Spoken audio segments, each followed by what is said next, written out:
Lois Duncan was born on April 28, 1934, in Philadelphia, Pennsylvania. Her parents were Joseph and Lois Steinmetz, internationally renowned magazine photographers, well known for taking photos of Ringling Brothers and Barnum and Bailey Circus. Lois grew up in Pennsylvania before moving to Sarasota, Florida, in her early teens. Her parents continued their work as circus photographers, and Lois spent a lot of her time surrounded by circus performers, which was very inspiring for her. Lois dreamed of being a writer since she was just a child. Many even say she was brilliant. At the age of 10, she submitted her first story to a publication, and at the age of 13, she sold her first article to a magazine called Calling All Girls. Throughout her high school years, she had been a regular contributor to teen magazines, including 17. Lois had a sense of humor. She wasn't afraid to make fun of herself and make light of more serious situations. She would commonly refer to herself as a shy bookworm and a dreamer. She enjoyed playing outside in the woods as much as she loved immersing herself in her reading and writing. Two of her favorite books were The Wizard of Oz and Mary Poppins. With photographers as parents, Lois had the opportunity to be the subject of beautiful pictures taken of her in places like this barrier island called Siesta Key in Florida. Not only that, but one photo of her was on the cover of Collier's magazine in the July 9th, 1949 edition. Lois graduated from Sarasota High School in 1952 and was accepted to Duke University. That's where she met her first husband, fellow student Joseph Cardozo. Lois wanted to start a family, so she dropped out of Duke in 1953. Even though she wasn't in college, it didn't stop her from working very hard. She wrote over 300 articles that were published in magazines. Lois and her first husband had 3 children, 2 daughters, Robin and Carrie, as well as a son named Brett. After 10 years of marriage, Lois and Joseph got a divorce, and she moved to Albuquerque, New Mexico. This is where she taught for the journalism department at the University of New Mexico, while she continued to write for magazines and support her family by writing greeting cards. Despite not having a degree, she was able to land the job at the University of New Mexico because one of her friends was the chair of the journalism department. Lois was hired as a replacement based on her experience writing for magazines. She went on to author 48 books, from picture books for children to adult novels, but she's most recognized for her young adult thriller novels. Lois has been dubbed the Queen of Teen Thrillers by many critics and journalists, and is considered a pioneering figure of young adult fiction. It's pretty awesome, and she's so talented. Numerous titles have been named Best Books for Young Adults by the American Library Association and Junior Literary Guild. Her books have received Young Readers Awards in 16 states and 3 other countries. Lois earned the Margaret A. Edwards Award, which is sponsored by the School Library Journal and the Young Adult Library Services Association, in 1992. This award recognizes a living author who has produced an outstanding corpus of teenage writing. She explained, "I started writing for young adults because I was one. And you know what? She was good at it. She could really bring the characters and the story to life. Her stories resonated with teens because they were full of angst and challenges with fitting in, and of course the mystery and suspense of the characters being put into rather chilling situations." In 1965, Lois married an electrical engineer named Donald Arquette. They went on to have 2 children of their own, Donald Jr. and Kaitlyn. Lois and her children from her previous marriage took Donald's last name. This story revolves around Lois's youngest child, Kate Arquette. I'd like to briefly mention her other children because each one of them is highly gifted. Robin Arquette Birkin is a singer and composer who collaborated with Lois on a series of musical CDs for children called Songs of Childhood. Carrie Arquette writes children's books and is the co-owner and editor-in-chief of Cantata Publishing Company. Brett Arquette is the author of 3 adult novels, 2 of which are horror books, and Donnie Arquette is an extremely talented artist. Now, let's jump into when and where this story unfolds. It was 1989. 3 of the Arquette children, Brett, Don Jr., and Kate, were still living in Albuquerque, while Carrie and Robin were living in Dallas and Florida. I want to introduce you to Kaitlyn, or as she was affectionately known, Kate. Kaitlyn Arquette was born on September 18, 1970. Lois said that when Kate was born, she had an odd little hollow on the ridge of her left cheekbone. Upon seeing it, Lois was worried. She said, "My baby has a hole in her face." But the doctors let her know she had nothing to worry about and that it wouldn't be permanent. Lois says it was permanent, however. Kate's family would refer to it as a misplaced dimple, and they would joke around, calling it God's fingerprint. Growing up as the youngest of Lois's 5 children, Kate was said to have trailed a little behind her brothers, but she was absolutely adored by her parents. Lois referred to her as her mini daredevil, because when Kate was a child, they were at a motel swimming pool, and Kaitlyn just decided to jerk her hand right out of Lois's and jump right into the deep end of the pool. Kaitlyn was described as funny, nice, absolutely clean-cut, and well-dressed. When she was in high school, she was outgoing, popular, and extremely ambitious. She had dreams of becoming a doctor one day. Kaitlyn was very studious. She was in the National Honor Society and took college courses during her senior year, continuing with those courses in the summer after graduation. Kate graduated with honors from Highland High School on June 14, 1989. By the time she graduated, Kate had been dating her boyfriend, Dong Nguyen, for about a year and a half. Nguyen was a Vietnamese immigrant who had lived in California before moving to Albuquerque with a friend. The two met at a coffee house. According to Kate, Nguyen hadn't had the perfect childhood.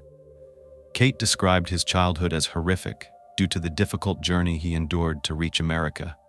Nguyen was 8 years older than Kate, but she lied to her family, telling them he was only 4 years older. She knew they would not approve of her dating someone so much older. Kate and Nguyen had been living together for 6 weeks in an apartment that Kate rented just before she graduated, using a settlement payment she received from an insurance company after a car accident in California. Lois liked Nguyen. He spent a lot of time at their home with Kate, and he seemed nice. It appeared as though they got along well. Kate was employed as a supervisor of a clothing department at Pier 1 Imports, while she awaited the fall semester at the University of New Mexico, continuing to take summer classes in the meantime. It was July, and Kate was just starting to enjoy her summer vacation. However, things weren't going well with Nguyen. Despite how it looked from the outside, there were issues between the couple that they just couldn't resolve. On Sunday, July 16th, Kate stopped by her parents' home on her way to visit a friend, Sharon. Lois noticed that Kate's eyes appeared red and puffy. When she asked Kate about it, Kate explained that she was mad at Nguyen. Kate always cried when she was angry, and Lois knew this. She told her mother they had gotten into a fight the night before, and things had started to go downhill ever since they moved in together. She had finally had enough and was planning to break up with him. Kate's dad suggested that she move back home, but Kate refused. She said she loved her new apartment and was just sorry she ever let Nguyen move in with her. She regretted that decision so much. Kate's parents offered a few suggestions about how she could handle the situation. "I keep thinking to myself, this girl is so young. She's only 18 years old, dealing with a man that's close to 30. Lois told Kate that she could ask Nguyen to move out. Kate said she had, but he told her it was his place too. And then in Vietnam, women do whatever men tell them. However, Kate's name was the only one on the lease, and the utilities were in her name as well. Kate's parents were worried. When Lois asked Kate who this Sharon girl was, since they had never met her or even heard of her before, Kate explained that they met while she was at work because Sharon sold Hawaiian shaved ice outside of Pier 1 Imports. When Lois asked Kate what she had planned for that night, Kate said she was either going to stay at Sharon's or come back to her parents' house to sleep. She also insisted that her parents not let Nguyen know where she was if he called. Lois felt weird about this. She thought it was cruel not to tell him, worrying that he might assume Kate had gotten into a car accident or something if she never came home. But she promised Kate she wouldn't tell anyone, as long as Kate left Sharon's phone number so they could get a hold of her if needed. What happens next makes this moment even more eerie. Kate left her parents' home around 6:15 p.m. She wanted to give herself plenty of time to get to Sharon's house since she had never been there before. She also wanted to grab some ice cream to bring over. As she was leaving, she called out to her parents, "Later? I'll see you later, guys." Sharon had given Kate written directions to her house in Old Town, and everything seemed normal. That is until Lois and Don were woken up by a phone call just before midnight. The kind of call no parent ever wants to receive. It was from the emergency room at the University of New Mexico Hospital. It was about Kate. There must have been so much fear inside these poor parents. They wanted to know everything, but all they were told was that Kate had been rushed to the ER after being injured. Nothing else was explained until they arrived at the hospital. As Lois and Don rushed over, Lois's mind was racing, trying to figure out what could have happened and how serious it was. Her biggest fear was that Kate had suffered a head injury because 2 years prior, Kate's cousin had been in a car accident that left him with brain damage. Kate had been deeply affected by what happened to her cousin, and Lois just didn't want that for her daughter. Here's what was known at that point. By 11 p.m., Kate's car was found off the side of the road. It appeared she had been in an accident, and it looked like she might have hit something, possibly another vehicle. She must have lost control of the car. It veered over the median and slammed into a telephone pole at the intersection of Lomas and Arno streets. The accident hadn't been called into 911 yet, it had just happened. An off-duty officer, Ronald Merriman, happened to be passing through the area right after the crash. He spotted 2 cars parked on the sidewalk, Kate's red Ford Tempo and a second vehicle, a gray Volkswagen Beetle. He stopped to see if anyone was injured. As Merriman drove past the cars, he reported the accident.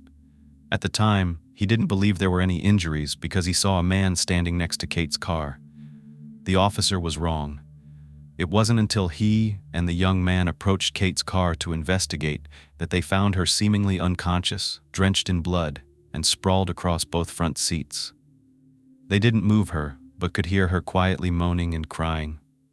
After the accident was reported, the first officer dispatched to the scene was Officer Mary Ann Wallace. She arrived within 40 seconds of receiving the call, a remarkably fast response. When she arrived, she saw only Kate's car on the sidewalk and Detective Merriman speaking with the man who had been standing next to Kate's vehicle. Merriman relayed that the driver of the Ford had been in an accident and informed her he had already called for an ambulance. As Wallace began examining Kate's car, while Kate was still unconscious in the front seat, she quickly realized something was off. The way the driver's side window was shattered didn't seem consistent with the rest of the damage to the car. Upon closer inspection, she began to suspect something more sinister. It appeared that the window had been shot out with a firearm. Her gut instinct and experience told her this was no ordinary accident. It was a crime scene. She radioed back to the station for backup. Meanwhile, at the hospital, Lois and Don arrived and were told by a nurse that Kate was alive, but in critical condition. The nurse informed them that they needed to prepare themselves for the possibility that they might lose her. Lois assumed that Kate had been in a bad car accident, but she was shocked to learn what had really happened. As I must censor certain words, you can imagine the devastation when it was revealed that a firearm had been used. Kate wasn't just in a car crash. She had been shot twice, either before or after the accident. The wounds were visible, one in her left cheekbone, the other above it, near her left temple. This suggested that the shooter had approached from the driver's side and fired through the window. But why? Kate was in critical condition. Machines, doctors, and tubing surrounded her, and Lois, in her shock, asked the nurse whether they were sure this was Kate. Many parents in that situation might wish it was all a mistake. However, the medical staff had identified Kate through a photo ID in her wallet. They were certain it was her.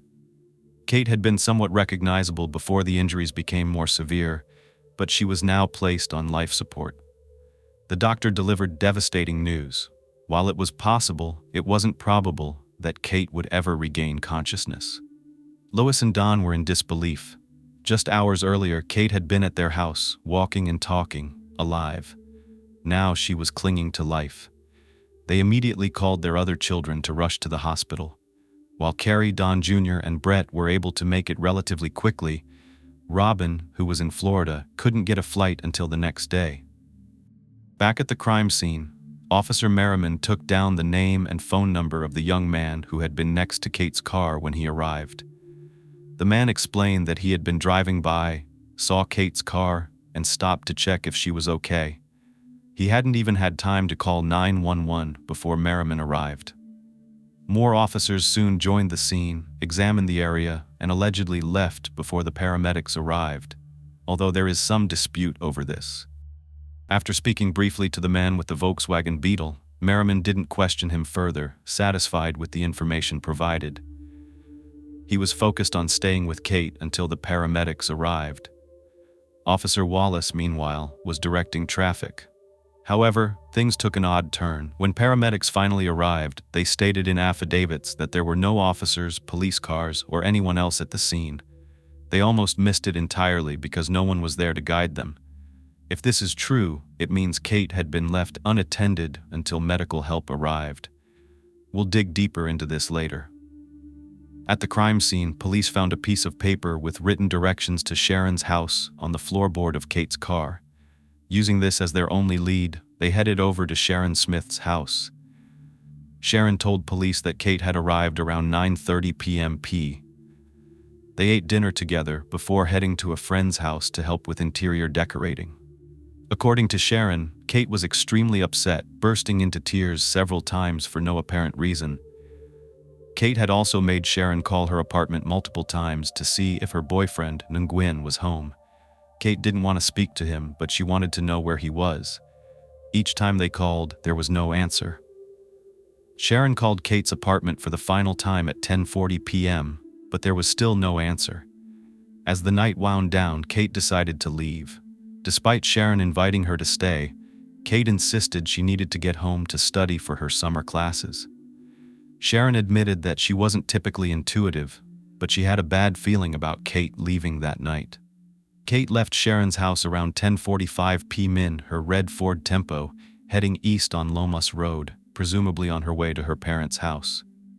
After learning about Kate's argument with her boyfriend, Nguyen, the police decided to head over to Kate's apartment to interview him. At around 5 a.m., detectives knocked on the door. Nguyen answered, looking as though he had been sleeping. He had no idea what had happened to Kate and was shocked to learn the news from the detectives.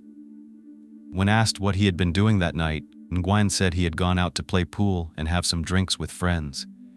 He said his friends dropped him off at the apartment around 10 p.m. As detectives searched the apartment, they found a note on the kitchen table. Nguyen said he found the note when he got home, and it read, "Han, where are you? I know you're still mad. I'm so sorry, okay? I miss you today. I went to my mom's house to return these books. I'll see you. Love." Nguyen told officers he believed the note was from Kate. But the question lingered. Who else could it be from, since Kate was the only one who lived with him? This struck the officers as odd. Nguyen claimed that he had waited for Kate to return that night, but she never came home. He also said that no one called him, and he hadn't been informed about anything. Kate's boyfriend, Nguyen, was in complete shock when detectives arrived at his apartment to question him. He didn't know why they were there, and no one explained what had happened to Kate. They asked if he owned a gun, and even conducted a gunshot residue test on his hands, which came back negative. Finally, before leaving, they told him what had happened. Kate had been shot. Nguyen rushed to the scene, but by then, Kate had already been taken to the hospital, so he joined her family there. When Nguyen arrived, Lois claimed she heard him whisper, "It's all my fault." He seemed to be replaying memories of his time with Kate, singing together, playing music, driving around, and how they had recently adopted a cat that they hadn't yet named. It was heartbreaking to think of everything they still had planned together, not knowing how tragically it would all end. At one point, Kate's condition worsened dramatically. She coded, meaning her heart had stopped. Doctors were able to revive her, but the situation was grim.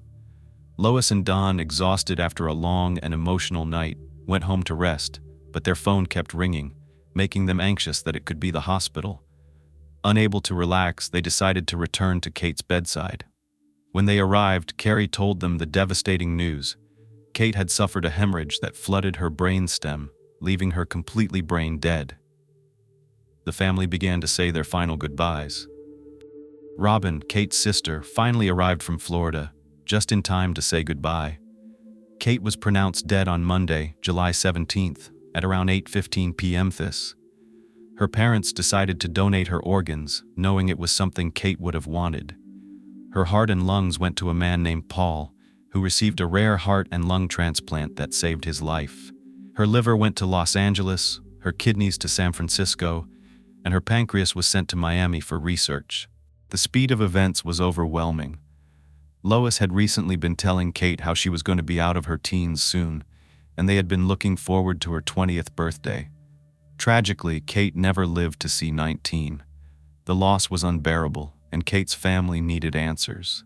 By July 20th, just a few days after Kate's death, a memorial service was held where family and friends shared memories of her. Childhood friend Molly Onan fondly recalled their family vacations together and camping trips in the Pecos Mountains. She remembered painting Kate's face like a clown, something Kate had loved. Kate had been a genuinely happy person, which made her tragic death even harder to process. Despite the heartwarming stories at her memorial, there were still few answers about what had really happened to Kate. The police believed it was a random shooting, possibly gang-related, as there had been a series of random crimes in the area around that time. One case involved Vincent Ray Chavez, who was shot in the back of the head while sitting in his car on June 24th. Another, on June 27th, saw Marvin Padilla stabbed 3 times in the heart after a traffic dispute, with his killer, Philip Baca, turning himself in. Then, on July 4th, Mark Sanchez was fatally shot following an argument and car chase. Finally, a man named Ricky Golios was shot during a drive-by while playing basketball with his uncle, who was also injured in the shooting. Given these incidents, police speculated that Kate's death might be another gang-related crime, though there was a clear difference. Kate was a woman, while the other victims were all men. Unlike in the previous cases, no one came forward to confess, and the police had no real leads except for the one witness who had stopped to help Kate. If it hadn't been for the gunshot wounds, the police might have dismissed it as a car accident, assuming Kate fell asleep at the wheel or was involved in a hit and run. But the shooting made it clear this was no accident. Then, new information began to surface from people close to Kate, hinting at something more. And this is where things get a little interesting, confusing, and odd. Lois would not believe for a second that this was a random crime. She took it upon herself to investigate this case on her own a few weeks after Kate's death. When looking at phone records, Lois discovered that there had been 3 phone calls made from Kate's apartment on the night she was pronounced dead. So this was after the accident, while Kate was lying in the hospital fighting for her life. Was it Nguyen? No, because he had been with them at the hospital, so she knew it wasn't him. And she believed there should have been no one else in that apartment. So who made these calls? 2 of them were to one number, and the third was to a different number. The second number Lois had recognized, so she went to check her directory to find out if the phone number was in there, and it was, written down in her own writing. This was the phone number that Kate had given her mother back in March. It was supposed to be the phone number of Nguyen's sister, the one that lived in California. Kate and Nguyen took a trip to California in March for Kate's spring break. They were there to go to Disneyland, and they were supposed to be staying with the sister. Well, it turns out there was a completely different reason that they made a trip to Southern California, and it was very surprising and troubling. Lois couldn't believe it. How could her 18-year-old daughter be involved in a major criminal organization? But it was true. Could this be why she was potentially targeted? It made a lot of sense, but it needed to be investigated a lot more. They needed more information to figure out how she was even involved in something like this. The calls were made just minutes after Kate was pronounced dead. It's a little bit weird. Nguyen was at the hospital. The apartment should have been empty. I kinda said this already, so what was going on here? Why would somebody be there? Well, apparently Kate admitted everything to her sister, Carrie. She said the truth was that this trip hadn't been everything that it was made out to be.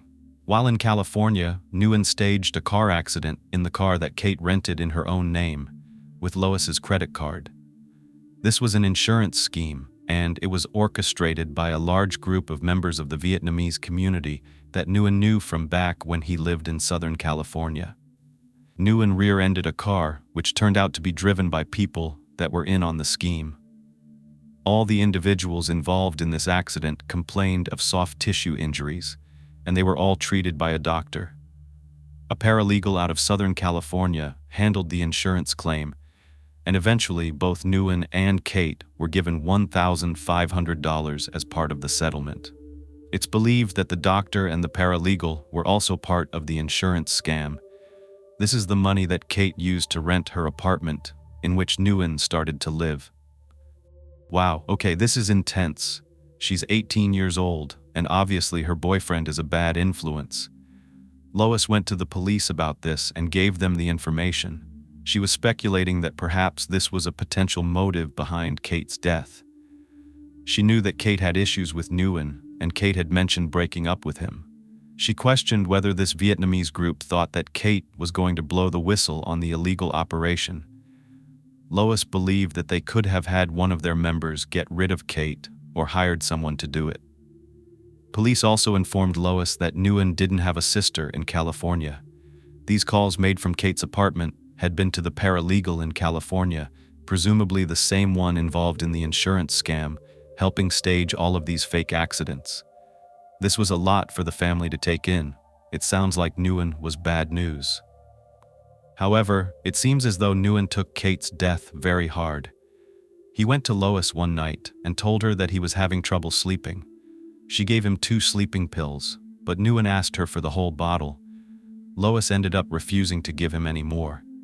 From that moment on, she was afraid of what he might do. It didn't matter. Nguyen would end up in the hospital regardless. Only 5 days after Kate was shot, Nguyen took a 4-inch knife and turned it on himself, severely puncturing his stomach. Oh my God, this is a mess. Once Nguyen was stable, detectives interviewed him about why he would do this to himself. He told them that he had been distraught and depressed since Kate's death. He felt like everyone was blaming him for it. Does he have a guilty conscience? I don't know. In the event it was true that he got involved with criminals and then this happened, he would be guilty by association. That's going to be a terrible situation. But he's still a person of interest in the actual crime. Lois visited Nguyen while he was in the hospital, and she told him that she didn't think he was responsible for Kate's death, but she believed that he knew who was. She told him he needed to decide whether or not he loved Kate enough to tell the truth. Lois claimed that, at this point, Nguyen told her, and I'm quoting, "I know, I'm deciding." Lois called the police after leaving the hospital and told them this information. Allegedly, a friend of Kate's had also claimed that, on the night of Kate's shooting, Nguyen had called her and said, "Kate's dead." They shot her, before the police ever even arrived at his apartment. I don't know about this. Sometimes wires can be crossed, but it is weird if true. Police brought Nguyen in after he was released from the hospital, and at this point, he denied ever saying anything like that to Lois. He said he had no idea who did this to Kate. He also told them that his car accident in California was not staged for insurance purposes. Something else happened shortly after Kate's death. Nguyen called Lois and told her he had been locked out of the apartment. Lois called the apartment manager and said, "Listen, I'm fine with Nguyen staying there." However, the apartment manager told her there was no way he was going to let Nguyen stay there. He told her that he didn't think it was a good idea, that Nguyen was bad news. This is when the apartment manager let Lois know he wasn't sure exactly what was going on with Nguyen and Kate. But there had been times when Kate had come running over to his door, begging to sleep on his couch, telling him she was scared. Kate even asked him to change the locks at one point, which he did, but after that, windows ended up being smashed in because Nguyen's friends got in the way. The apartment manager also informed Lois that Kate had locked Nguyen out one night, and he ended up kicking in the door. Okay, yeah, this guy is not good news. He's bad news. Lois asked investigative reporter Mike Gallagher to look into Kate's relationship with Nguyen. She felt that something wasn't right, there were problems the police were not looking into, and they were failing to go deeper. Gallagher met up with the landlord, who claimed or believed that Kate was afraid of Nguyen and his friends. He related to Gallagher that Kate and Nguyen argued mostly about a few topics: money, Nguyen wanting to move back to California, and the way Nguyen treated her. The landlord claimed that in one instance, Kate had run to his apartment, like he had told Lois, and she told him that she was scared Nguyen was going to hurt her. Gallagher took a look at that note that Kate had supposedly left on the night of the shooting, and he compared it to other samples of her writing. To him, it was obvious that the note was not written by Kate, and that Nguyen had been lying to police right after she had been shot. Months were passing, and there were still no solid answers or leads in this case, until November, when a tip came in from Crime Stoppers. This identified 4 potential suspects in Kate's case. More tips would come in over the following weeks. Police still believed and told the family that Kate was chased down and shot on the corner of Lomas and John Street. Her car then proceeded to travel 719 feet, cross over 2 traffic lanes, hop the median, cross 3 more lanes, go up on the sidewalk, pass the intersection, and crash into a light pole. They say the location of the shooting was defined by a large pile of broken glass on Lomas and John. However, there was nothing to document the existence of that glass. It was not gathered up as evidence, nor was it even photographed. I keep thinking, is this another botched investigation by the police? The Arkham family and their investigators think that the crime scene may have been altered before investigators got there. The crime scene technicians got to Kate late because they were working at another crime scene where there was a police shooting.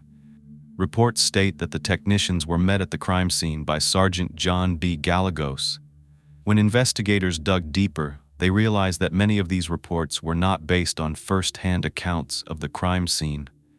They were given to the crime scene technicians from information passed on by Sergeant Gallegos. This man was reportedly a rogue cop. He was known to party at the Chop Shop on Arno Street, which is 1/2 block north of the crime scene. He had since been fired from the Albuquerque Police Department for burglarizing a liquor store while on duty. So could this be more convoluted? Arno Street was right behind the Chop Shop where stolen cars were stored.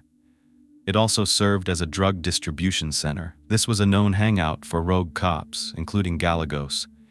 Several of those cops known to hang out there had since been convicted of felonies. Kate may have been in a position where she learned about some of these activities because some of the cars were stolen by Vietnamese car thieves. The owner of the Chop Shop said that he knew Kate. I'm just in shock by this. How in the world would a girl like her get involved in any of this? Look how innocent she looks. I mean, I'm not sure any of this is true, but why would all these people make this up? Well, on January 11, 1990, 6 months after the shooting, an informant met with police and told them that 4 men were involved in the crime. One of them was Juve Escobedo, who was driving the car. A man named Miguel Garcia was the one who used the firearm on Kate, along with Robert Garcia and Dennis Martinez. This informant also told the detective that Robert Garcia may have information about the whole incident. Just a few days later, on January 17, 1990, Robert Garcia was brought into police headquarters and interrogated for 2 hours. He admitted that he was out with friends on the night Kate was shot, and that Kate was shot by Miguel on a dare. After Robert Garcia's interrogation, police ended up arresting Dennis Martinez, Miguel Garcia, and Juve Escobedo. According to Robert, it was Miguel who shot the gun, firing what he claimed were 3 shots at Kate's car. Police also discovered that Juve had recently sold his car, a brown Chevrolet Camaro. This was significant because, on the night of the shooting, a truck driver reported seeing a brown Camaro chasing a young woman in a car that was said to be similar to Kate's in the area where she would later be found. Later, he told police that he believed there were 2 or 3 people in that vehicle. This tip had initially been dismissed, but it seemed to be much more relevant now. Police believed that the men had been out joyriding and that Kate just became a random victim. In November of 1989, when Miguel Garcia and Juve Escobedo were interviewed, they both denied any involvement in the shooting. A tape recorder was secretly placed in their holding cell, and they continued to deny their involvement. Dennis Martinez, however, initially told detectives that he had been in the car when Miguel shot at Kate. He also said that he had been drunk at the time and hadn't seen Miguel shoot anyone, but heard the gunshots. Just when police began to think that they were making headway in this case, it all started to unravel at the seams.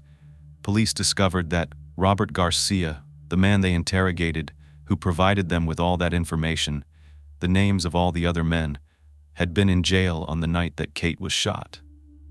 When asked about this, Robert said that he actually heard about the shooting from Dennis Martinez and that he was just scared during this interrogation, so he told police what they wanted to hear. This confuses the hell out of me. This is a real issue during interrogations. Under pressure, people crack and then they admit to things that they didn't even do. When I think about this, all I can think about is, why would you rather go to prison? Why are you not scared of prison, but you're scared of the police and you tell them something you didn't do? Miguel Garcia, the man who was suspected of using the firearm, had his house searched and they found several weapons, but all of them were ruled out as being involved in Kate's case. The truck driver's statement was contradictory as well, because the sighting of the car chase would have occurred while Kate was still at Sharon's. The truck driver also gave detectives a partial license plate number for the Camaro, and it didn't match Escobedo's. Wait, get this. One of the cops that also hung out at this chop shop, the rogue cop, was Officer Matt Griffin. He had been sentenced to life in prison during this time for multiple bank robberies as well as the murder of a witness. He was arrested 1 week before Kate was killed, although his accomplices were never identified. So I thought maybe there could be a connection there. Then, the man whose knife was used when Nguyen was attempting to take his life, allegedly he was using a knife that belonged to one of Officer Griffin's friends. Why would you need to borrow a knife for that? That's really weird, and there are just so many of these random connections. On top of all that, the supervisor of the Albuquerque Police Department was not happy that Lois was questioning the actions of what they described as their impeccable police department. After Lois began to go public with all the information she had, especially about mistakes that she thought police could have made, a bunch of different families of over a dozen New Mexico victims decided to take a good, long, hard look at that impeccable department, as well as other investigative agencies in the Albuquerque area. The message they were sending out was that the citizens of Albuquerque were afraid of their cops.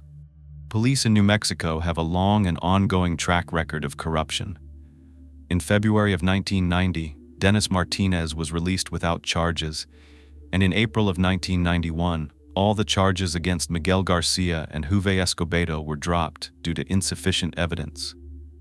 After these men were released, Kate's family urged the police to bring Nguyen back in and interview him. They did, and Nguyen was much more open this time. During this interview, he was honest. He told them about the insurance scam and that at least 10 other Vietnamese men were involved. He also said that he lied about being involved in the insurance scam because a friend told him to. It was this friend, who is believed to be the one who made the calls out of Kate's apartment the night that she was pronounced dead. After Nguyen's second interview, his sister and brother-in-law had to come in and get him and drive him back to Kansas City, where they lived. The reason for this was that he needed to be monitored. He was not doing well, whether anyone thought he was involved in it or not. There was something going on in him, whether it was guilt or just being distraught that someone he loved was killed. Kate's family didn't even know that this sister of Nguyen's existed.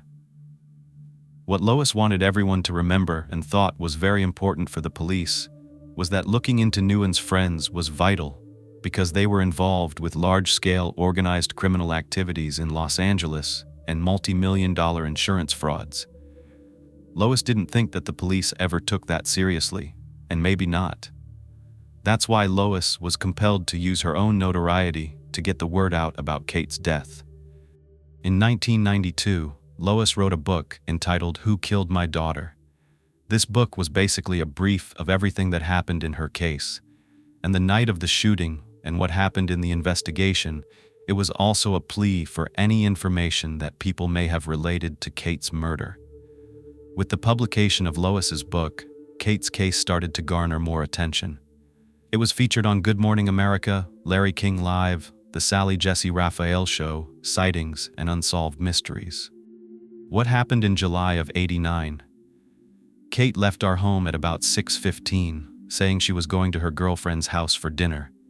She also told us she was breaking up with her Vietnamese boyfriend, and that if he called trying to find her, not to say where she was, she would come back to our house to sleep that night.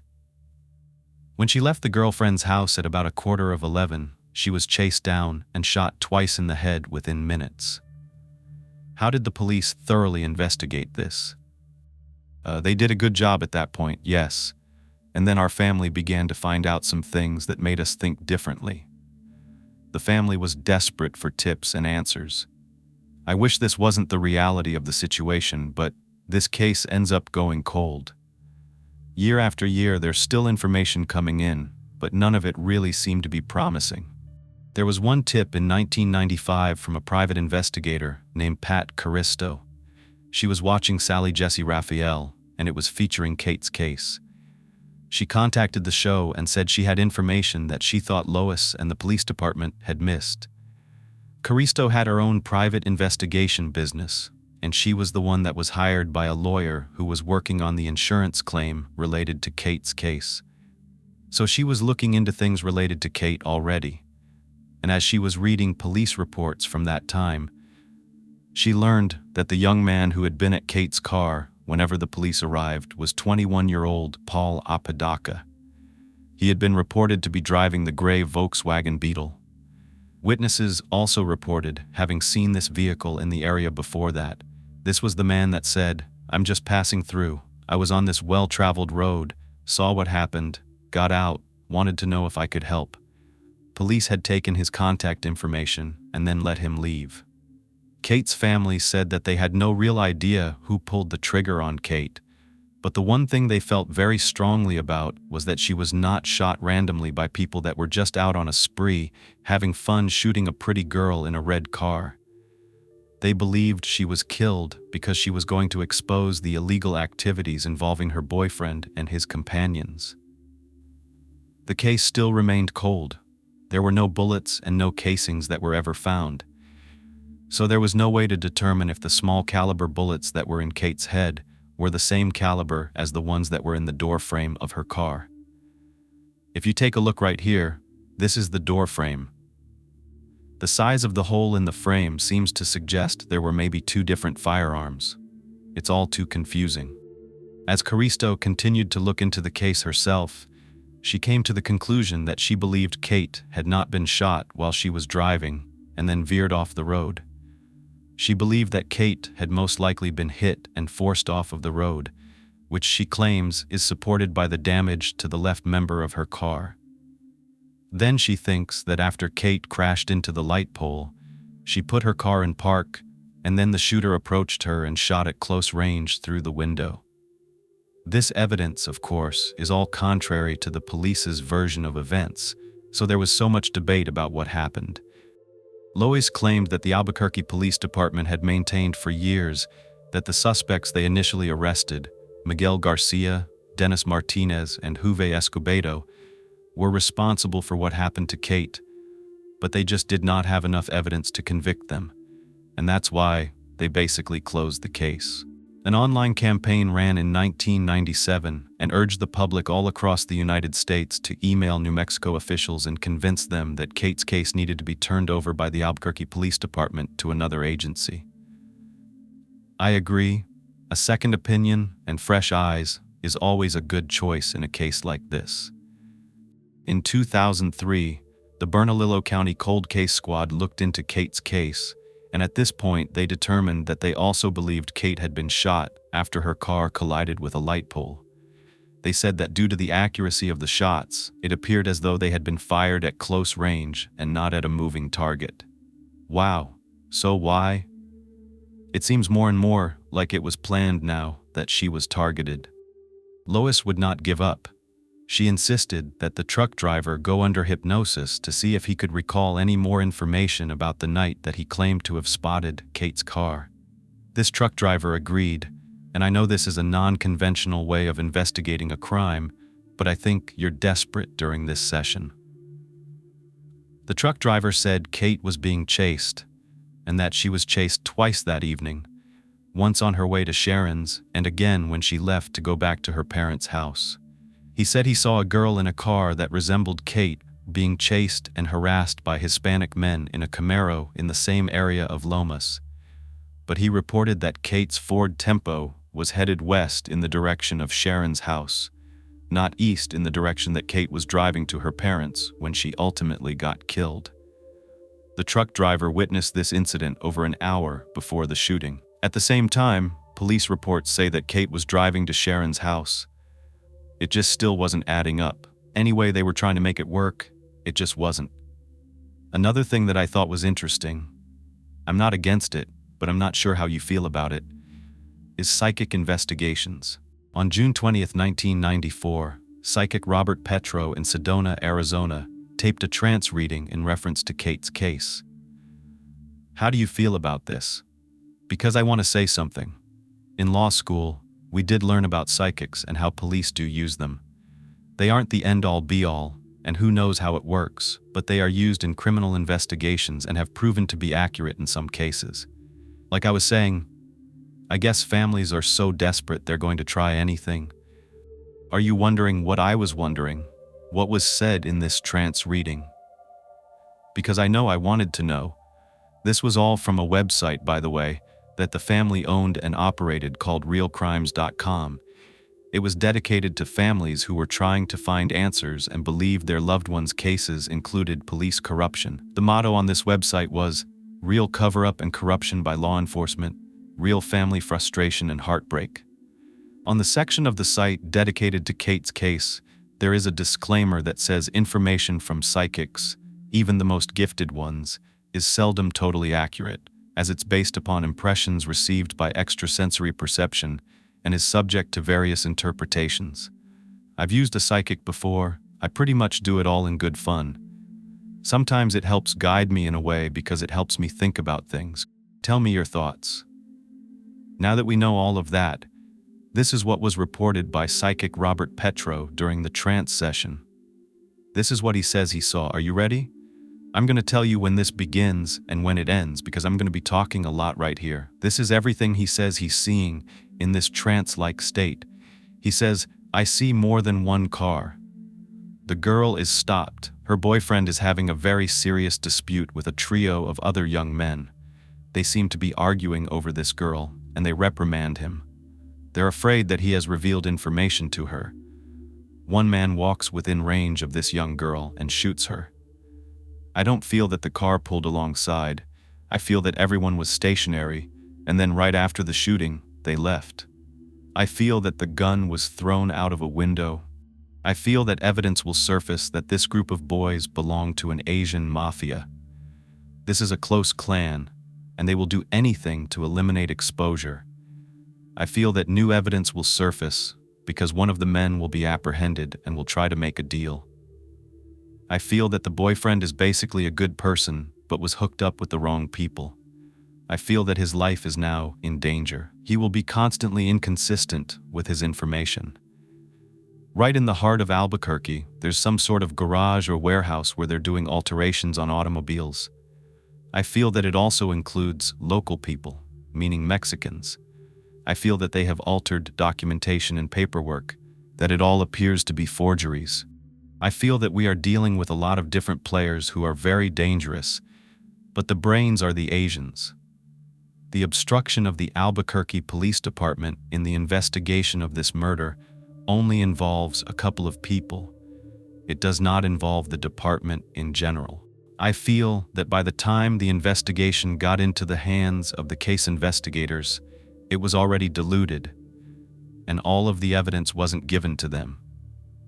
Those who collected the evidence are the ones who hid the evidence. I feel that the Albuquerque Police Department are standing and fighting, and they are right to do that because the evidence was tampered with before it even got to the police department. The Hispanic males who were arrested were used as scapegoats. I somehow see them connected, but then I don't see them connected. But do they know something? The answer is absolutely yes. I feel that someday a person is going to come forward who's just riddled with guilt. He or she can't live with this anymore. That's when you will get your answers. Okay, that was the end of that trance-like state revelation, feelings of this psychic. I don't think you need to be psychic to put some of these things together, but that's just me. Let me know your thoughts. I want to know, have you used a psychic? Do you believe in them? Have you ever experienced a psychic being correct about something? Like I said, interesting information. I will definitely revisit some of these theories later. From 1989 to 2003, there were a number of reports of possible witness intimidation. This to me is very significant, so I wanted to quickly share some of those with you. Okay, on July 21st, the day of Kate's funeral, 2 injuries happened to people that saw Kate last night.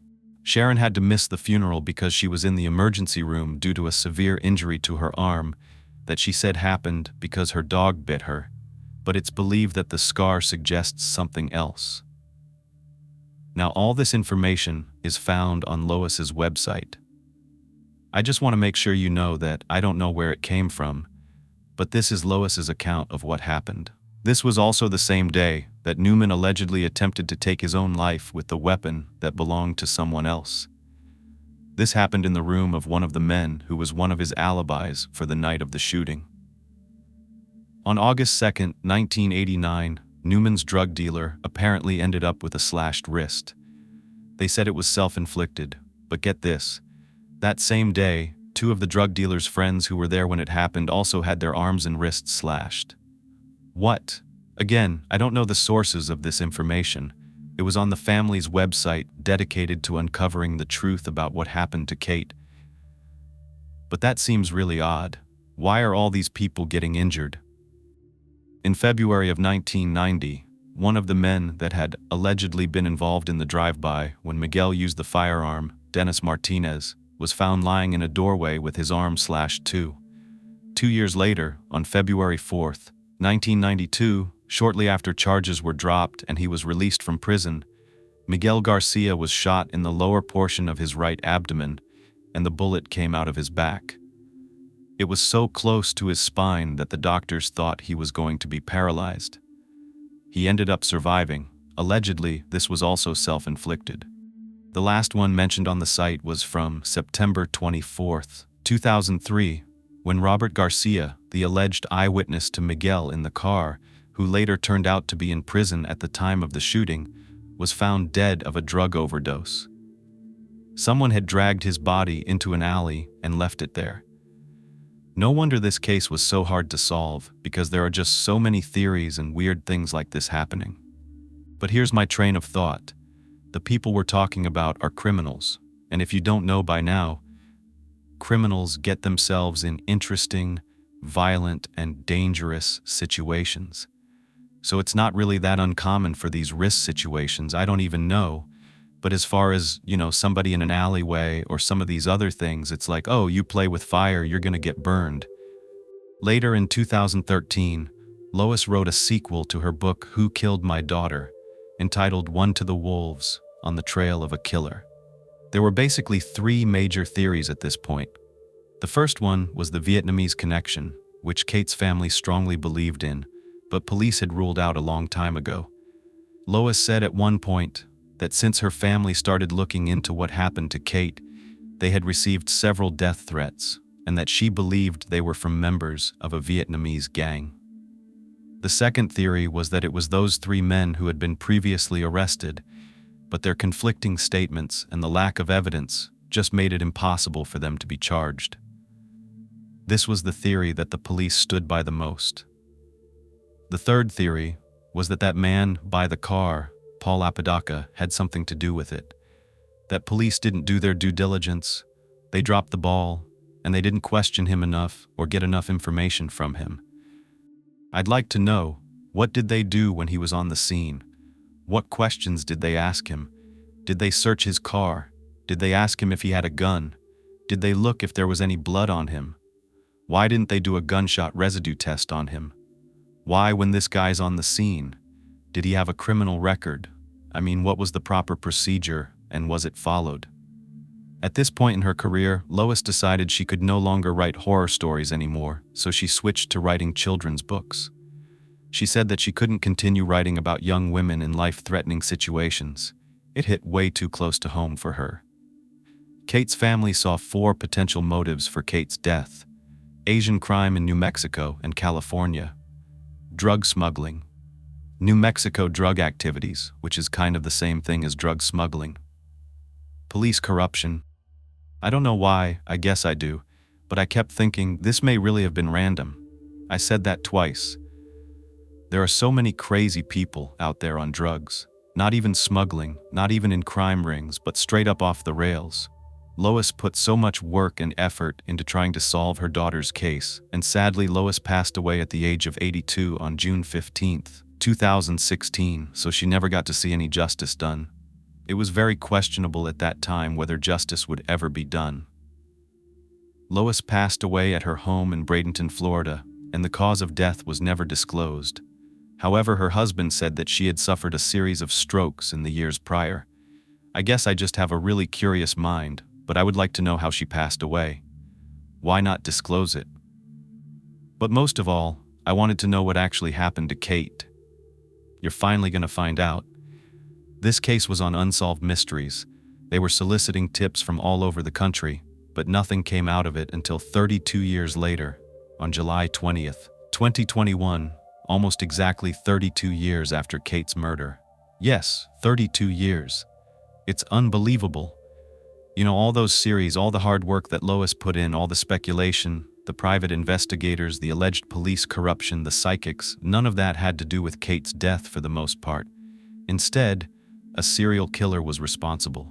He had gotten away with his crimes for 3 decades. 3 decades. Think about that for one moment. That is crazy. Everything came to somewhat of a close when University of New Mexico campus police officers arrested a man who was wandering around the school property. They thought he was probably scouting for his next victim. Who, you ask? Paul Apodaca. Do you remember this name? Because it makes me so mad to think that 32 years ago this man was right in front of the police. Worse yet, he was right in front of the crime scene because he created the crime scene. He was Kate's killer all along. No, he didn't stop his car because he was worried about whether Kate was okay. Not at all. Paul, who was 53 at the time of his arrest, had a long history of violence, especially against women. He was arrested in 1995 for forceful intercourse with his 14-year-old stepsister. Paul was homeless when the police officers apprehended him, and he was arrested on a probation violation. It was at this point, while being questioned, that Paul admitted that he had a deep hatred for women. It was during his intake interview that Paul came out with a shocking truth, a secret that he was keeping. So maybe the psychic was right in one way. He said, "I feel that someday a person is going to come forward who is riddled with guilt. He or she can't live with this anymore, and that's when you will get your answers." Well, that was true. You'll hear it from Paul himself in a moment because I have that interview to play. It features Paul confessing to his crimes. The first confession he made was not about Kate. He said that he had committed several murders and had forced himself on several women in the 80s and 90s. Now the thing is, police hear this all the time. Sometimes criminals try to barter to get off on other charges to make a deal.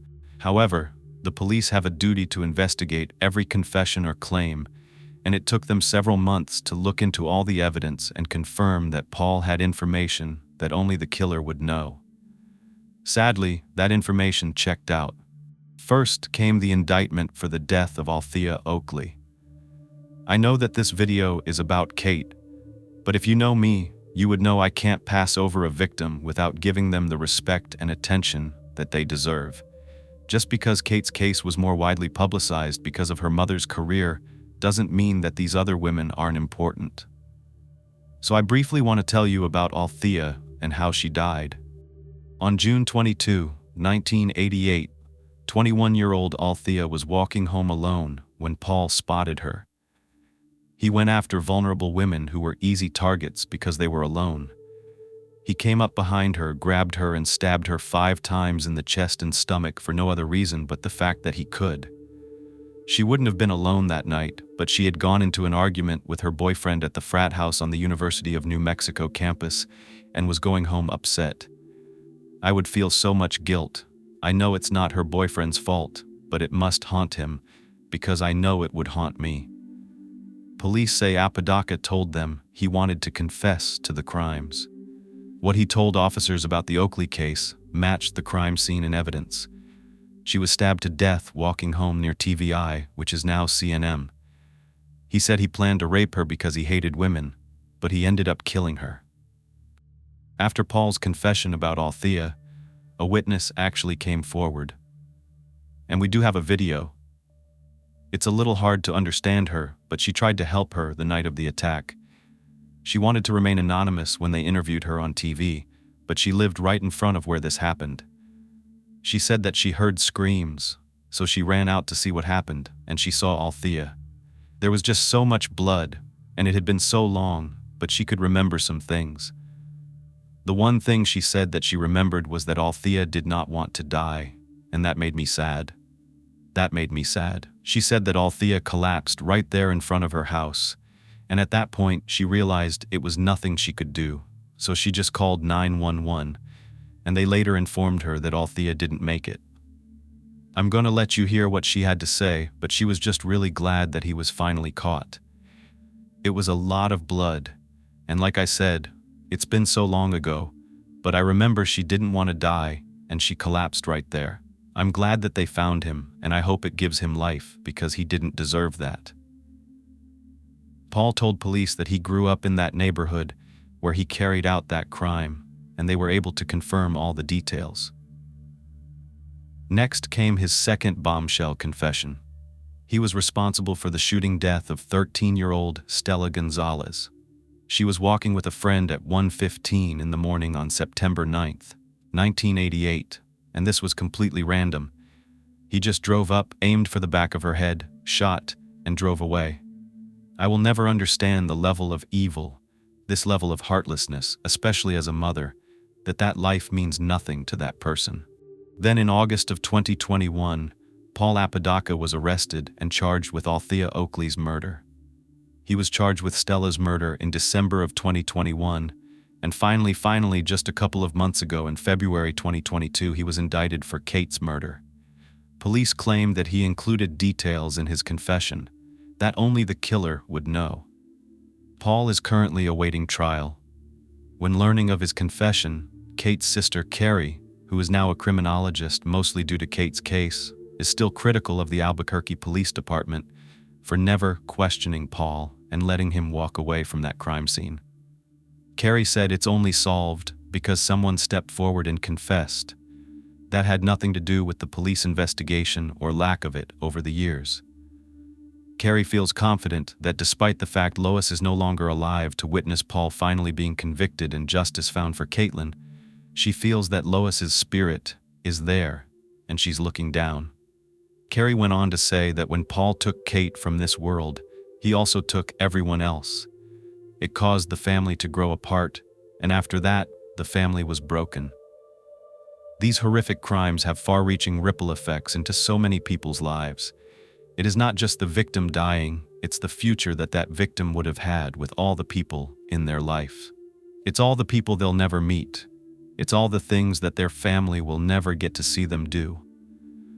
To think that people can just callously just pluck someone from this earth and end it is beyond my understanding.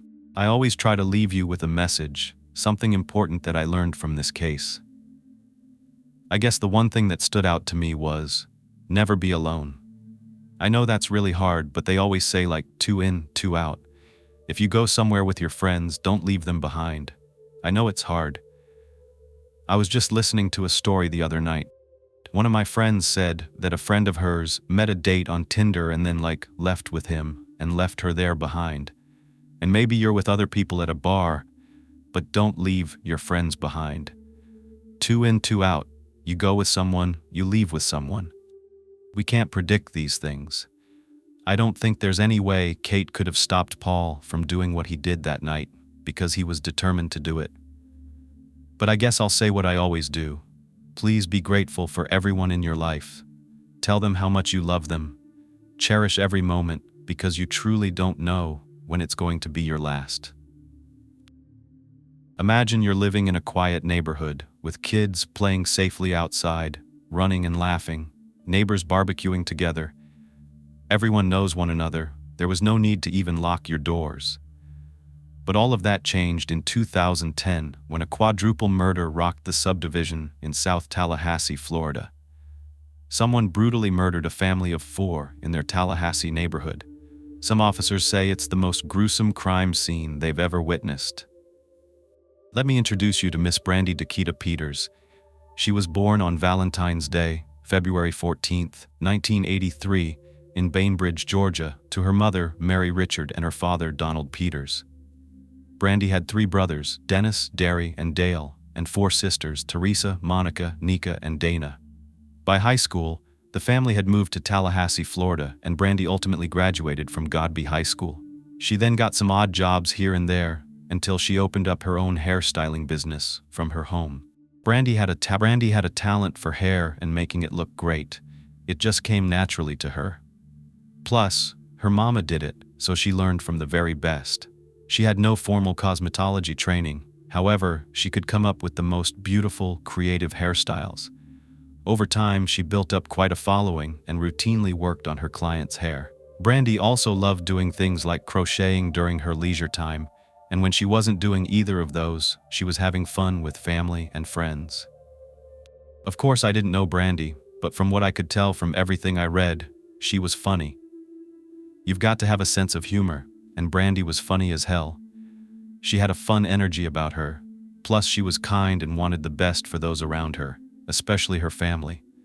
Those were the closest. They meant the most. And since she had such a large family, her extended family was even larger. She grew up among lots of cousins, and her favorite cousin was Janet Howard. She and Janet were close in age, grew up together, and developed a strong bond.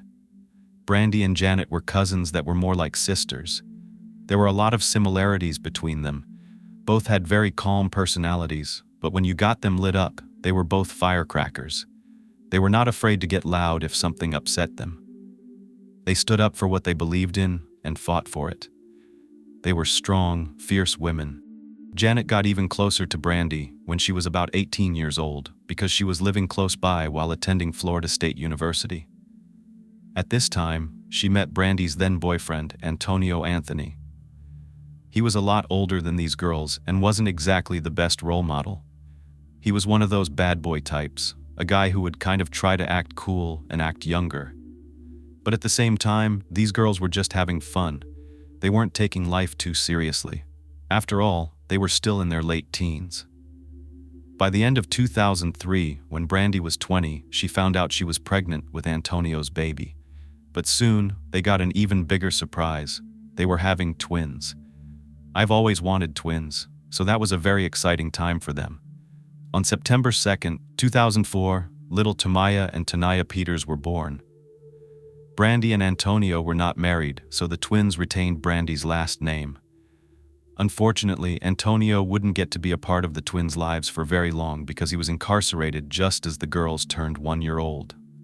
He was charged with 2 counts of cocaine possession and grand theft of a motor vehicle. Now Brandy was all on her own, raising 2 baby daughters. But luckily, she had people like her mom, her cousin Janet, and her sister Monica to help her out.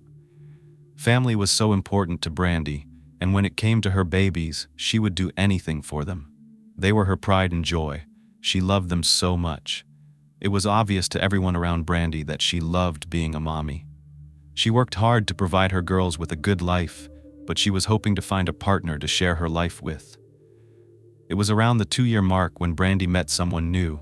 His name was Henry Segura. After her experience in the hard time she had dating Antonio, a man who lived by the streets and was always in trouble, she wanted to find someone who could give her a better life, someone who wasn't involved in drugs and criminal behavior. When she met Henry, that's exactly what she found. He didn't seem to be living the fast life. He wasn't partying, going out all night, drinking, or smoking. He was more serious. Henry had a stable job as a welder and made a really good living. He and Brandy hit it off immediately. He was exactly what she was looking for at that time, someone to complete her family. And soon, that family would be growing by the fall of 2006. Brandy found out she was pregnant with Henry's baby, and by July 26, 2007, at 24 years old, Brandy gave birth to their son, whom they named Javante Richard Segura, combining Brandy's mother's maiden name, Richard, with Henry's last name, Segura. Even though the couple was not married, with her family growing, Brandy decided it was time to find a home that could accommodate all of them, a place where they could thrive as a family, somewhere safe and family-oriented. So she found the perfect spot in Saddle Creek Run, still in Tallahassee and not far from where Brandy grew up. It was a new development of single-family homes in this quaint little neighborhood. Brandy Peters and her family home was 908 Saddle Creek Run in Tallahassee, Florida. It's a cute little 3-bedroom, 2-bath home with a garage and a nice big backyard.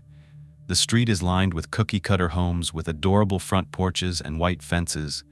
Their backyard, unlike some of the others on the opposite side of the street, did face a pretty densely wooded area that was not built up yet. Even after all this time, it still isn't. But it was an ideal place to live for families and students. It's close to both the Florida State University campus and Florida A&M University. It was a nice little area, built up enough but also a little out of the way, so it felt smaller than living right in the middle of the city. Tallahassee is a really big city. The population back then was around 200,000 people, and the student population alone was 70,000 people. Tallahassee is the state capital of Florida and is known as a college town. It's home to 3 main colleges: Florida State University, FSU, which is ranked 19th best public university in the U.S., Florida A&M University, which is the nation's best public historically black university, and Tallahassee Community College, a large state college that serves mainly as a feeder school for students to transfer to Florida State or Florida A&M. College life is a big deal in Tallahassee, especially football life, considering it is home to one of the most competitive college athletic programs in the nation, the Florida State Seminoles of FSU. College football games would bring in a significant amount of tourism to Leon County. FSU home games had an attendance of almost 600,000 people, with an average of around 82,000 per game. That is a lot of people coming in and out of the city, a lot of strangers. Brandy lived only 8 minutes away from the FSU college campus and what is known as College Town, and a mere 5-minute drive from Florida A&M. The twins' elementary school was also really close by, only 7 minutes from Brandy's house. So things were very convenient in this location. Even though things were going well for Brandy and the kids, she and Henry did end up breaking up by the time Javante was only 6 months old. But they were thriving under the care of their very capable mama. Plus, the grandma lived close by. So, let's jump to 2010.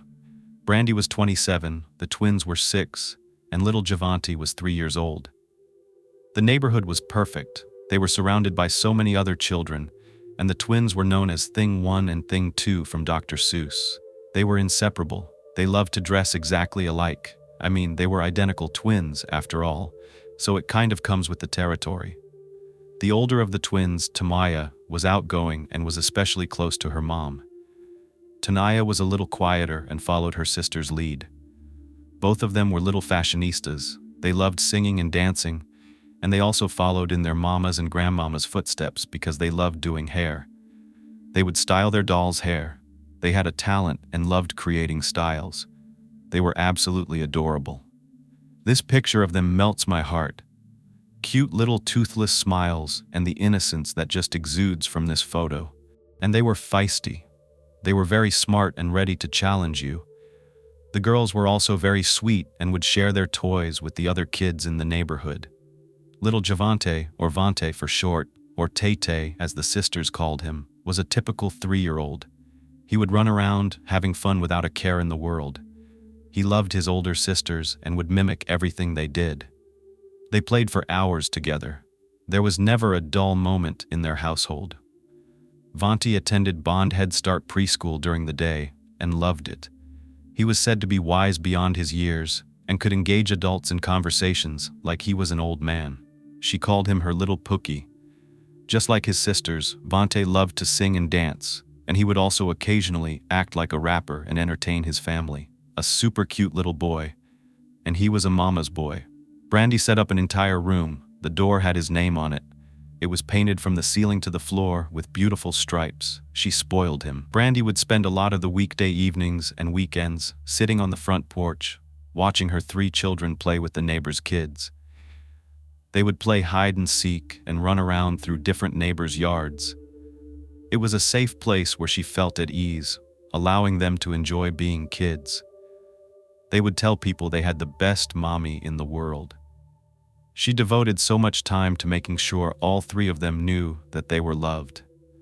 Everyone who knew Brandy and her kids knew that, above all else, Brandy was a great mom. She taught her children to be kind and loving, but she wouldn't forget to teach them how to stand up for themselves.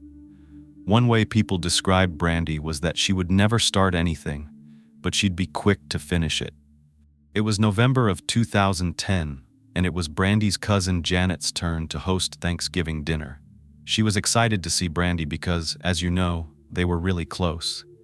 Recently, Janet had moved 4 hours away to Tampa with a family of her own. However, they still got together for all of the holidays. Every year, the family would decide who would host a different holiday celebration, and then they would all gather there for a great time. Brandy and her brothers and their kids were set to come to Tampa on Saturday morning, November 20th, 2010, and they were going to stay the entire week to celebrate with everyone. Janet called Brandy on Friday night in anticipation of their get-together the next morning. She just couldn't wait, and Janet was surprised after Brandy did not pick up the phone. Despite trying to call her a number of times over the next couple of hours, 10 hours later, on the morning of November 20th, 2010, a 911 call came in to the Tallahassee Police Department around 10 a.m. from the south side of Tallahassee, in the quaint Saddle Creek Run subdivision. The police knew that this was a close-knit community where neighbors knew one another very well. They would have block parties and spend time barbecuing and hanging out outside with one another. Cece Timmons, a friend of Brandy's who lived across the street at 901 Saddle Creek Run, had been talking to her the night before. Since then, she was unable to get in touch with her, which was very unusual because they talked all the time, texting and calling on a regular basis. Now it was the next morning, and she still hadn't heard back from Brandy. Brandy's phone was going straight to voicemail, which was even more unusual. So, Brandy's mom was trying to get in touch with her that morning, but she wasn't getting an answer. She called Cece to check if she had heard from Brandy. Cece said she had not, and unfortunately, she was already at work, so she couldn't walk over to check. She called her son, Artron, who was only 14 at the time, and asked him to walk over to Brandy's and see if she was home. He did as his mother instructed, but when he walked up, he noticed blood on the outside of Brandy's house. Of course, he ran back home, called his mom, and let her know. She immediately called 911 and told them to please do a wellness check on Brandy's home. Officer Candace Jernigan was the first on the scene. By the time she pulled up, there was already a large gathering of people in the street waiting for the police. They were concerned and curious about what had happened at Brandy's house. They knew that she had young children and were worried about her. Officer Jernigan walked up to the front door and confirmed what Artron had said to his mother. There was blood on the outside of the home, right near the front door, and also on part of the garage door. The officer called for backup and then cleared the front of the house. She instructed all the people who were standing outside to stay clear of the home and the yard. Then, she walked up and slowly made her way from the garage to the front door, following the blood smears and listening to see if she could hear anything happening inside. As she got up to the front door, she checked to see if it was unlocked, and it was not. She continued walking around the perimeter of the home, checking the windows to see if any were open, and then continued to listen for any noises inside. She did all this as she made her way to the backyard. There was a back door to the home, and she tried to handle it. It was locked, but it had a window, and part of the drape was hanging to the side enough for her to peer into the home. When she did, she saw down a long hallway and noticed what looked like it could possibly be someone's leg lying on the ground by the front door. All the while, the officer was communicating all of this over her radio. After a full circle around the home, Officer Jernigan made her way to the front and met up with a second officer, Derek Kidd, who had just arrived on the scene. Then, they proceeded to walk up to the front door together.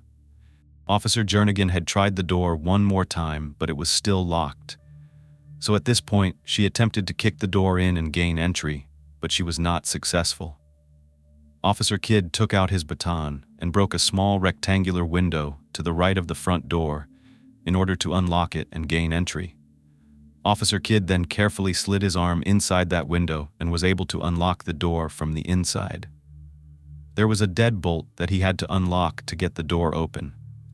This door could only have been locked from either someone on the inside or someone who had a key from the outside. If it was someone from the inside, the person would have had to leave from a different exit point. The back door had a lock on the handle, which could be locked by someone exiting the door or from someone on the inside. This is the kind of lock that you can turn and then step outside and close the door, and it would remain locked. Before stepping inside the home, Officer Jernigan yelled inside, asking for someone to present themselves if they were there, but they didn't get an answer.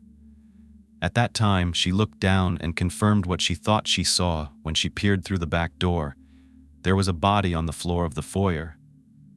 At this point, because of what they saw, homicide investigators were already being called in.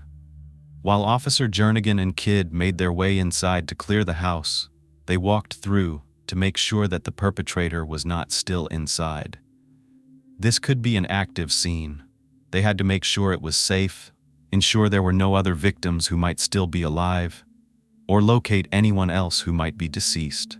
As the homicide investigators arrived on the scene, Officer Jernigan decided to open the garage door as the best entry point for the team. They made their way inside through a door that led from the garage into the kitchen. Right away, they could tell a struggle had ensued. They noticed a lamp knocked over on the floor. It didn't take long before they saw the gruesome reality by the front door in the foyer. The scene that the first responders had stumbled upon when they'd broken that window. Investigator Mark Lewis took the lead on this case. On the floor near the front door was the bloodied and battered body of Brandy Peters.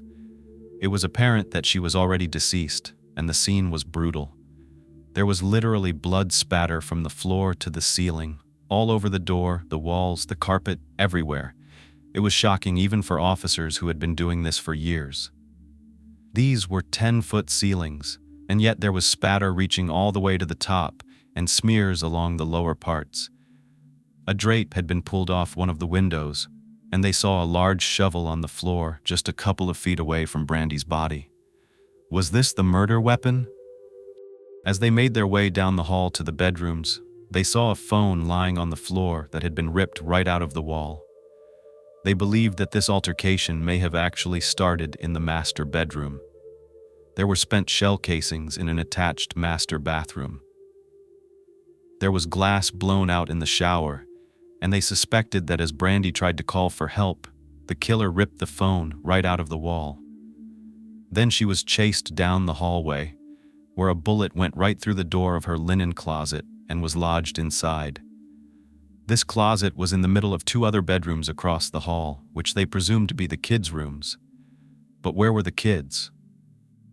They knew a shooting had occurred and feared the worst. There were also blood smears on the walls leading out of Brandy's bedroom, which they suspected she left as she tried to escape towards the front door. They also concluded that Brandy made it outside. This was apparent by the blood that was found out there, but unfortunately, her killer caught up to her, probably dragged her back inside, and the fight for her life began and ended right in that doorway. As they went further down the hallway, they came to a bathroom. It was dark inside, and it was eerily quiet except for the sound of droplets of water slowly and repeatedly dripping from the tub faucet.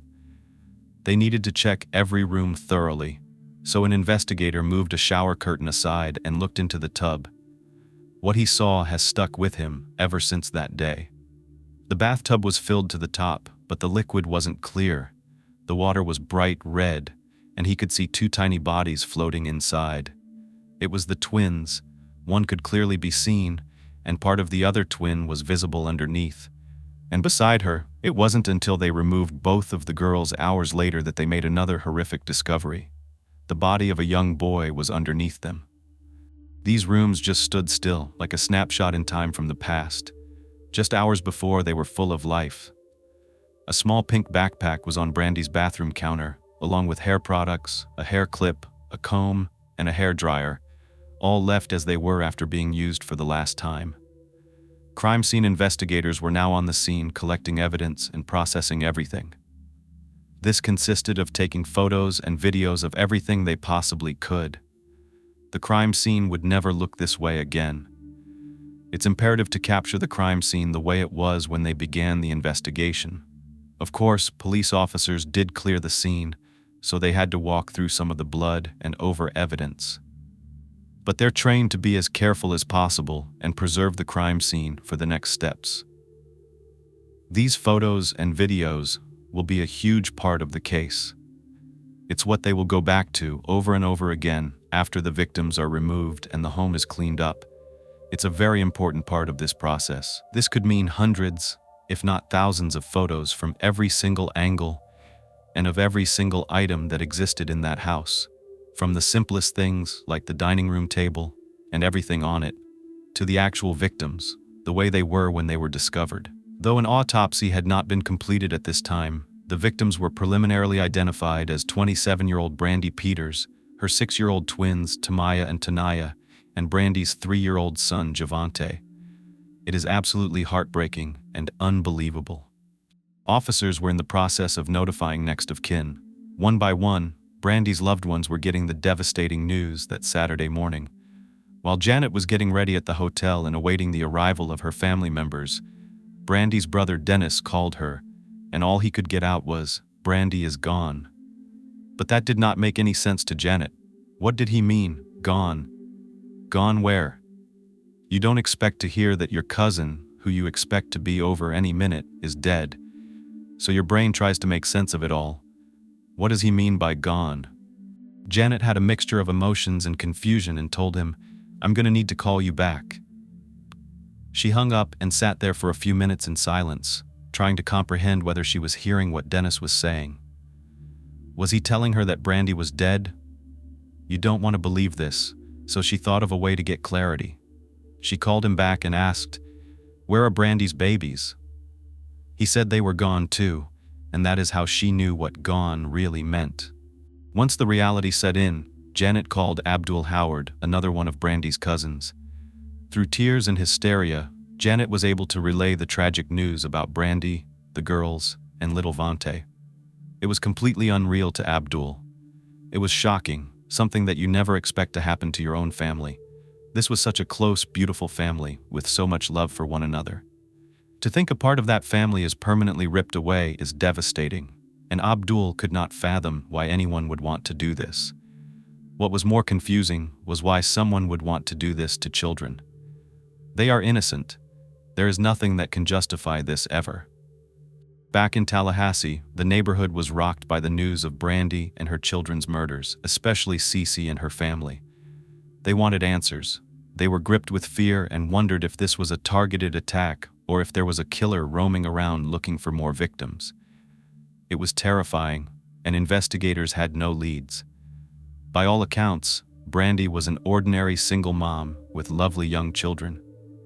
She did well for herself, lived in a nice neighborhood, had a close family and friends. It really didn't make sense. But one thing was for sure. This was an active neighborhood with a lot of people who could have seen something or heard something. So the very first thing investigators wanted to do was find out who the people were who lived near her and question all of them. Did they see or hear anything unusual the night before? These homes were quite close together. They're right next door to Brandy. Investigators were confident that someone heard something, so they went door to door to find out what these people close by could tell them. While other officers were still working on notifying members of Brandy's family about the murders, they were trying to do this before the media started to broadcast the story. Because we know that happens, and it happens fast. You don't want a family getting notified about what happened to their loved ones via a tweet, a Facebook group, the news, or even a YouTuber. The first thing that investigators wanted to do was build a profile of Brandy Peters. I've talked about this before, but it's referred to as victimology. Who was she? Who did she know? What was her routine, her personality, her habits? What did she do for work? Essentially, what was Brandy like? Because this is going to help determine who the central suspects are and also develop a timeline. When you find a victim deceased, they are pronounced dead at that moment, but that is not their actual time of death. That might be their legal time of death, but in order to find out when they actually died, you have to build out what that person was doing before they died. The easiest way to do this is to get in contact with people who knew Brandy, knowing who she talked to last, and so on. Some of the first people that investigators want to talk to are neighbors, friends, and family. Initially, when the campus neighborhood, especially the two neighbors on either side of Brandy's house, were questioned, they said they didn't hear anything out of the ordinary. They didn't hear gunshots ringing out or anything unusual, which led investigators to believe that the struggle might have occurred after most people were in bed. They pieced that together with this next bit of information. Cece Timmons' husband, Marquise, said that he made dinner and then brought some to his dad's house. On his way back around 8:30, he saw a car in Brandy's driveway that he had never seen before. It was a dark-colored SUV parked right next to her car. Another neighbor, Johanna Nelson Scott, arrived home around 10:50 or 11 p.m. Man told police she saw a white SUV in Brandy's driveway. Johanna's husband, Leon, said that he also saw that SUV when he arrived at 1 a.m. They live in the house right next to Brandy's at 912 Saddle Creek Road. They had two dogs, one stayed outside, named Zeus, and one was an indoor dog. Johanna got home at 11 p.m. Man saw the white SUV in Brandy's driveway. Later, sometime in the middle of the night, after her husband came home, so it would be after 1 a.m., she was on the phone with a friend, and her dog Zeus was going crazy outside. He was running the fence line on the side where Brandy's house is. The Scotts had floodlights that came on, and the dog was barking so much that Johanna went outside to calm him down. She said her dog doesn't usually go that crazy unless there's a commotion outside. For example, the dog would go crazy if there was a party at the college student's house on the other side of her. Someone else, Darius Mount and his wife Shayna, who lived 50 yards away from Brandy, also heard the dog barking. It was so out of the ordinary that they called the police around 1:30 a.m. Come out to the Scotts' house and made a report. The police also drove around the neighborhood to see if anything was out of the ordinary, but reported nothing unusual. This means officers were right in that area, around 1:40 to 2 a.m. next to Brandy's house, and didn't hear or see anything that raised a red flag. The timeline they do know is that Brandy was last seen on Friday, November 19th, around 5 p.m. She went to pick up her girls from school around 2:45 or 3 o'clock, and then they got some Burger King. Her friend Cece's son, Archon Timmons, the one who initially alerted his mom about the blood on Brandy's house, saw Tamaya playing between some of the houses near his, and there were Burger King wrappers right beside her. This was after 5 p.m. Investigators wanted to find more people who might have seen or spoken to Brandy that day. They were also trying to locate the father of the children. We know that Brandy's twins have a different father than her 3-year-old son. To their surprise, they were confronted by one of those men. Brandy's home had been cordoned off by yellow crime scene tape, but just beyond it was a dense crowd of people. More than 40 people were there at that time, and one of those people was Antonio Anthony, the father of the twins. He was stumbling around, pushing up against people, trying to push through the crowd. He wanted information about what happened, but wasn't in the best state of mind to have a coherent conversation because he was visibly intoxicated and still drinking a bottle of malt liquor. He reeked of booze and was standing outside the crime scene, among all these onlookers. Once the investigators were made aware that the twins' father was literally in the crowd, the detectives waded through the crowd to connect with him. They wanted to speak to him, but he said he would only speak to them if he could see his daughters. That's really sad. I can't even fathom knowing that just beyond that yellow tape were my daughters, yet they're so far away because they had left this earth. Antonio had been in prison in the past few years. He didn't even have a close relationship with his daughters and was well known by the Tallahassee Police Department because of his extensive criminal record. As much as they wanted to be respectful of the fact that this was the children's father, they had to stay on high alert because the killer could be anyone, and most of the time, it is someone that the victim knows. Antonio had just been released from prison last year, in May 2009. This was not the time to ask Antonio a bunch of questions, so they just gathered all of his information and planned to bring him in for a formal interview sometime later. Meanwhile, they were also informed of the name of Vante's father, Henry Segura Jr., and needed to make him aware of what was going on as well. So that same day, officers went out looking for 31-year-old Henry Segura. They first went to his home, which is about 5 minutes away from Brandy's near Capitol Circle, but he wasn't there. They were able to track down his mom, who got a hold of Henry by phone, but they didn't want to deliver the news over a phone call. They told Henry to meet them at the station, and he agreed. He came in around 7:45 p.m. Henry was night and day from Antonio. He was well put together, articulate, well-spoken, pleasant, and very easygoing. Was that a good thing or not? I'll let you decide. When investigator Lewis asked if Henry knew why they wanted him to come in, he said yes, that Brandy and the kids had been killed by someone. From that morning, he had called the lady who routinely braids one of his son's hair, trying to make an appointment for that day. She was close to Brandy's family and immediately told him the horrifying news that Brandy had been murdered. She also told him the twins were found deceased, but his son, little Vante, was considered missing at that point. So he was on his way to this lady's house, and when he got there, he was informed that his son Vante was actually found dead. That was devastating. The police hadn't even had a chance to tell him this. Henry explained that when he called Brandy's mom, she told him Brandy and the kids had been killed. He was upset and trying to comprehend what had happened. Henry said he couldn't imagine why anyone would want to kill them, especially the kids. Lewis informed Henry that they were going to do everything they could to find out what happened, and that this was going to be a long, drawn-out investigation. It wasn't just going to go away in 2 days or 2 weeks or 2 months. They were going to do everything they could to figure out what happened.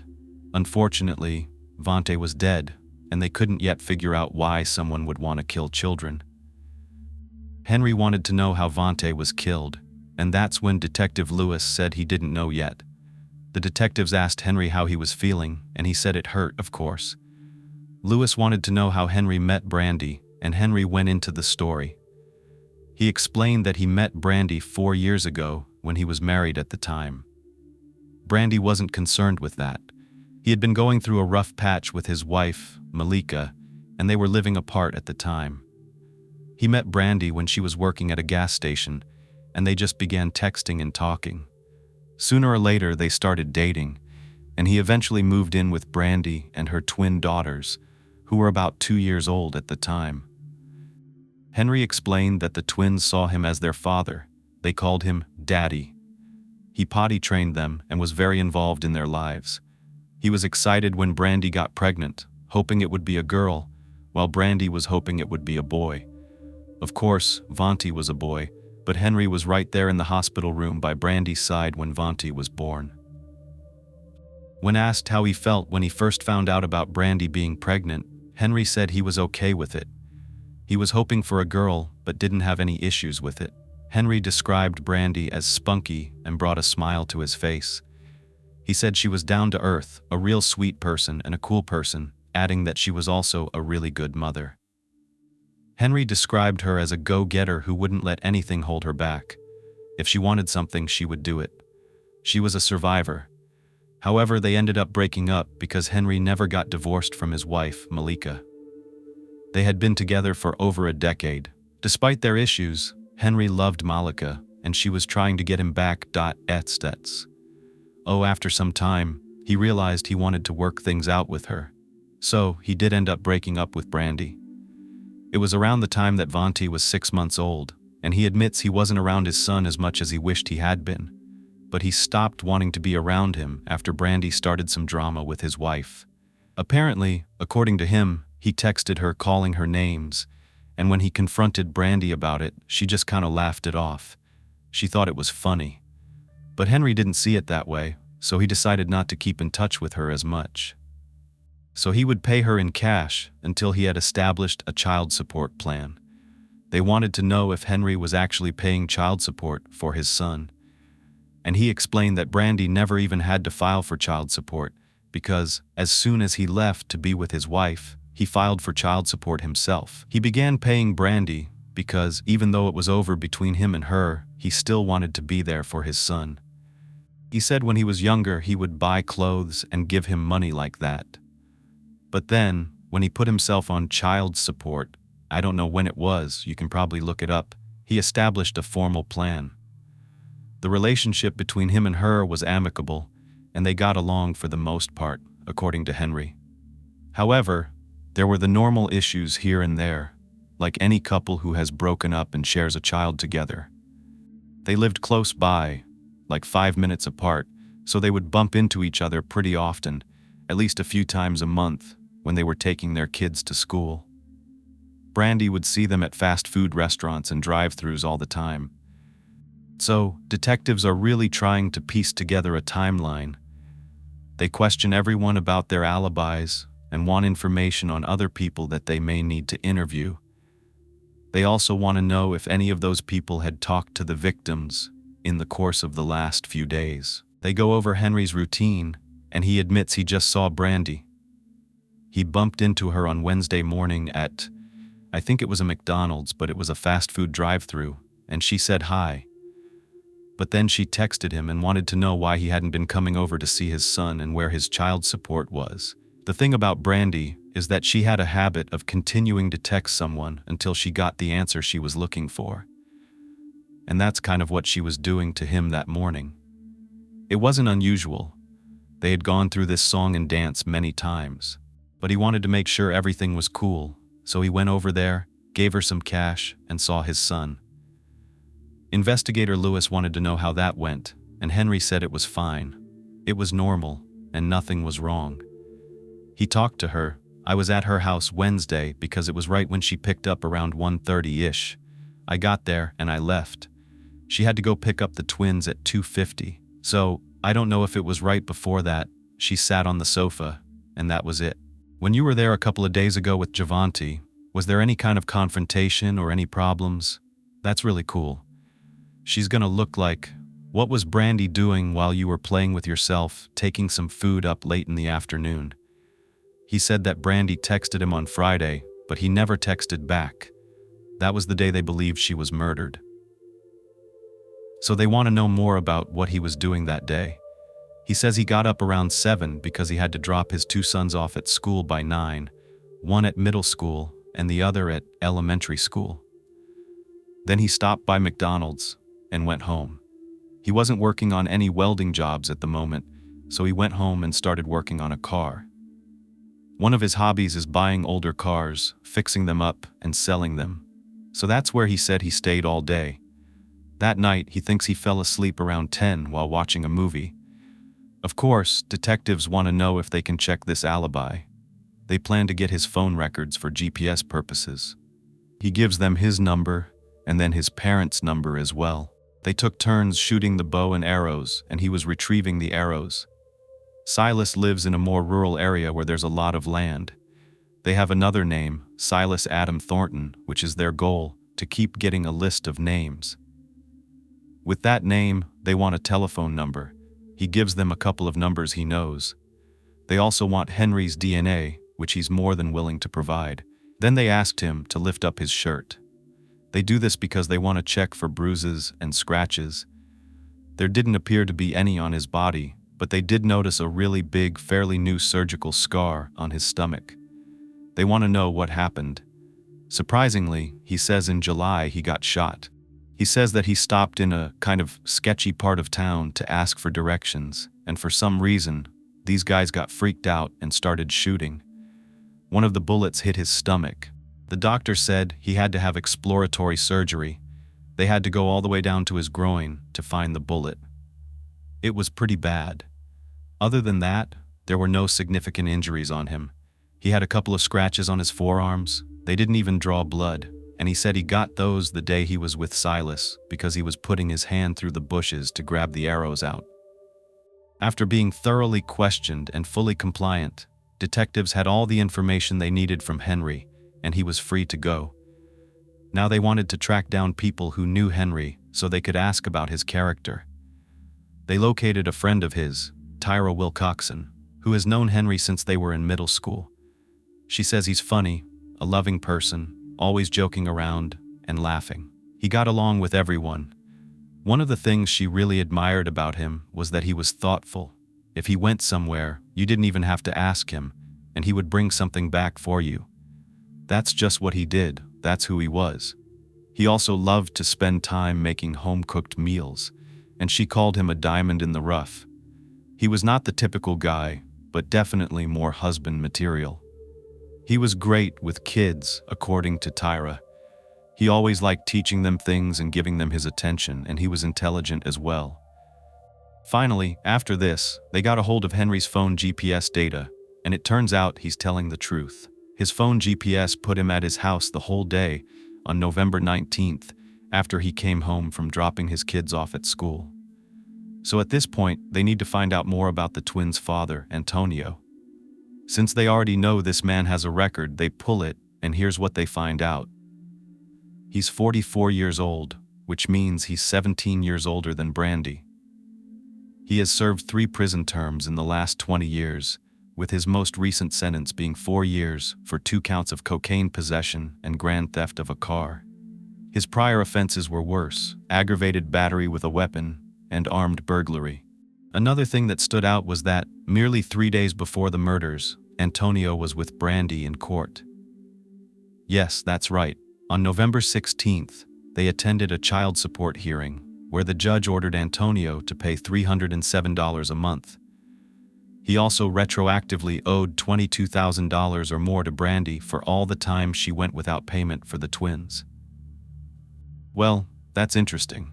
They definitely want to call Antonio in for a formal interview. He agrees and comes down to the station. He's exactly what you would expect from a convicted felon: rugged, rough around the edges, with a tattoo of a gun on his left arm. I guess you could say he's always armed.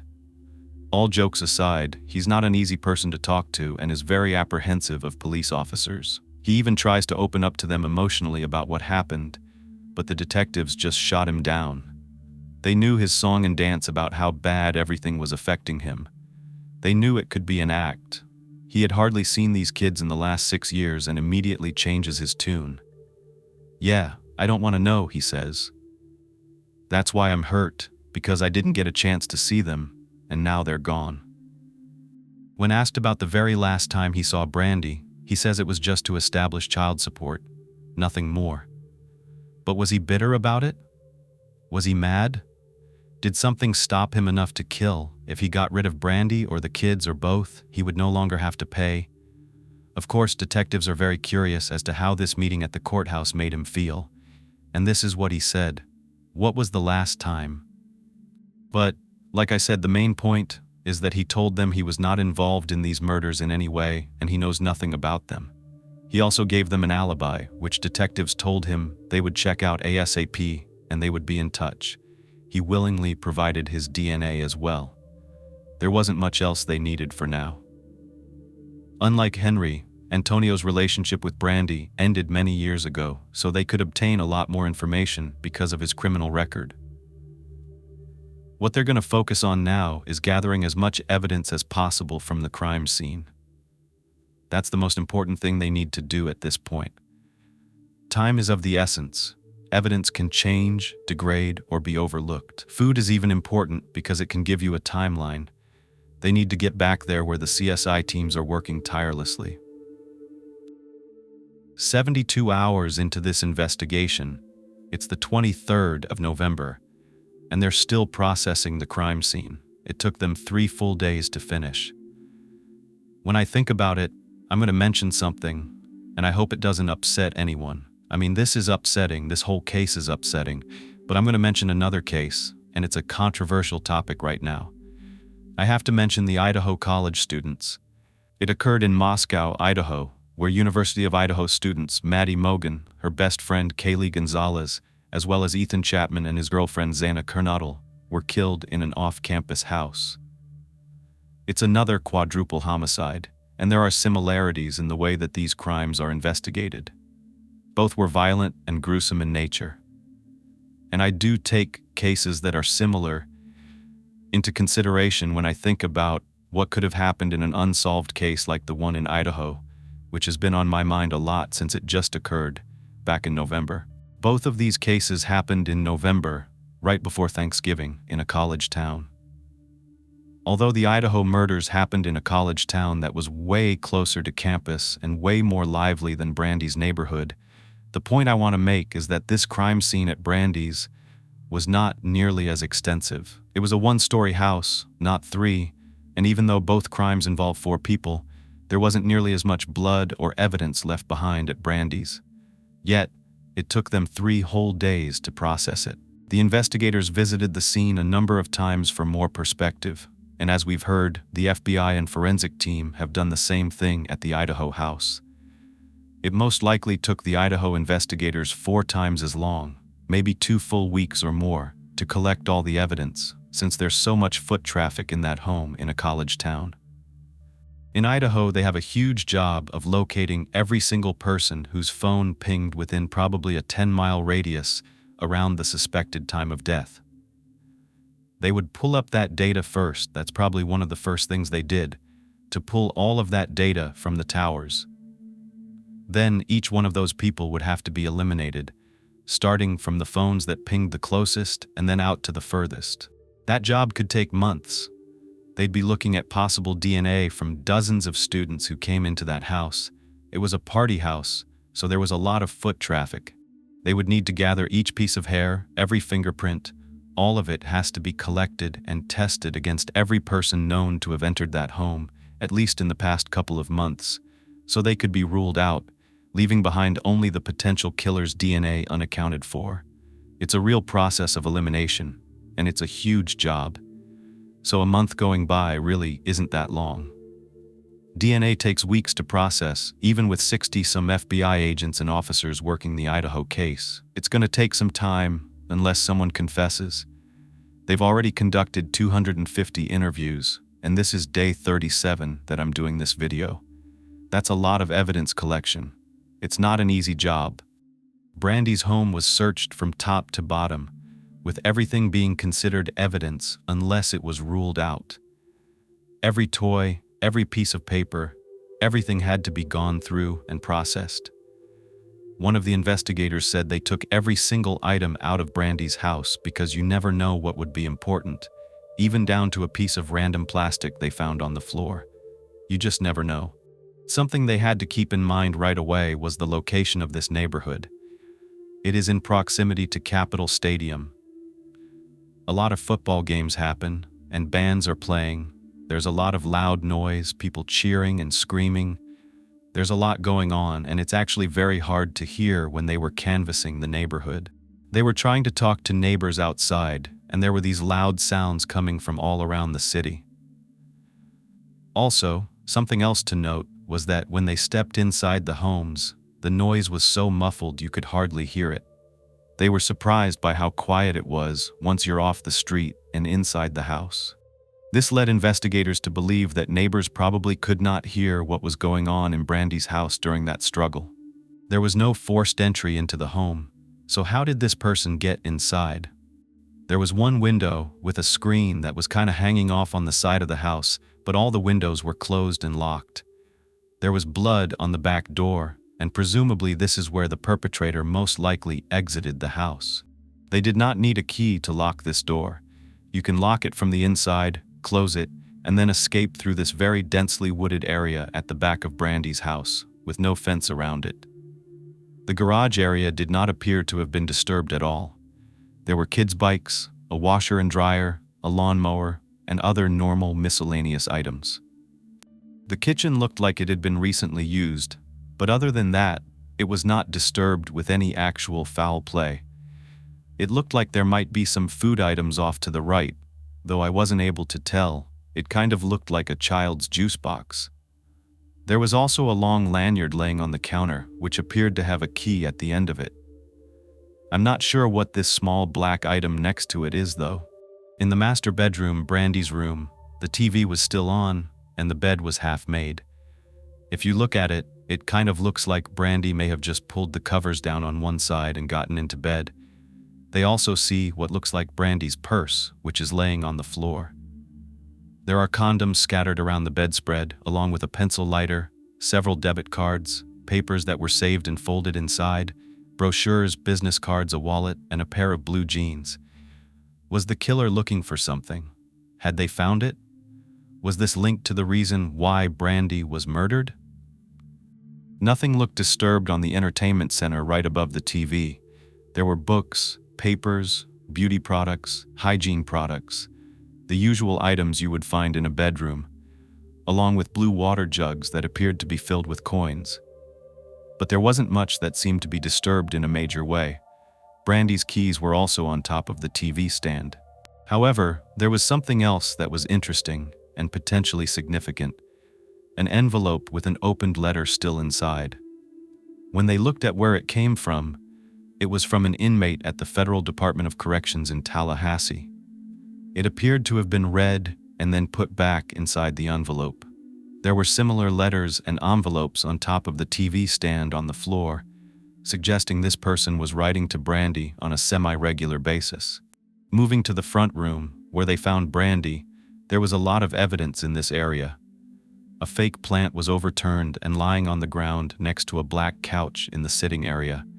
It looked organized and untouched, but closer inspection revealed blood on the couch and a smear of blood on a light bulb that was on an overturned lamp lying on the floor. As you moved toward the front door foyer area, there was a massive amount of blood on the tile right in front of the door. One of the drapes on the left window had been torn and was hanging by a thread. In cases with such traumatic injuries, like this one and the Idaho case, it's impossible to collect all the blood for testing.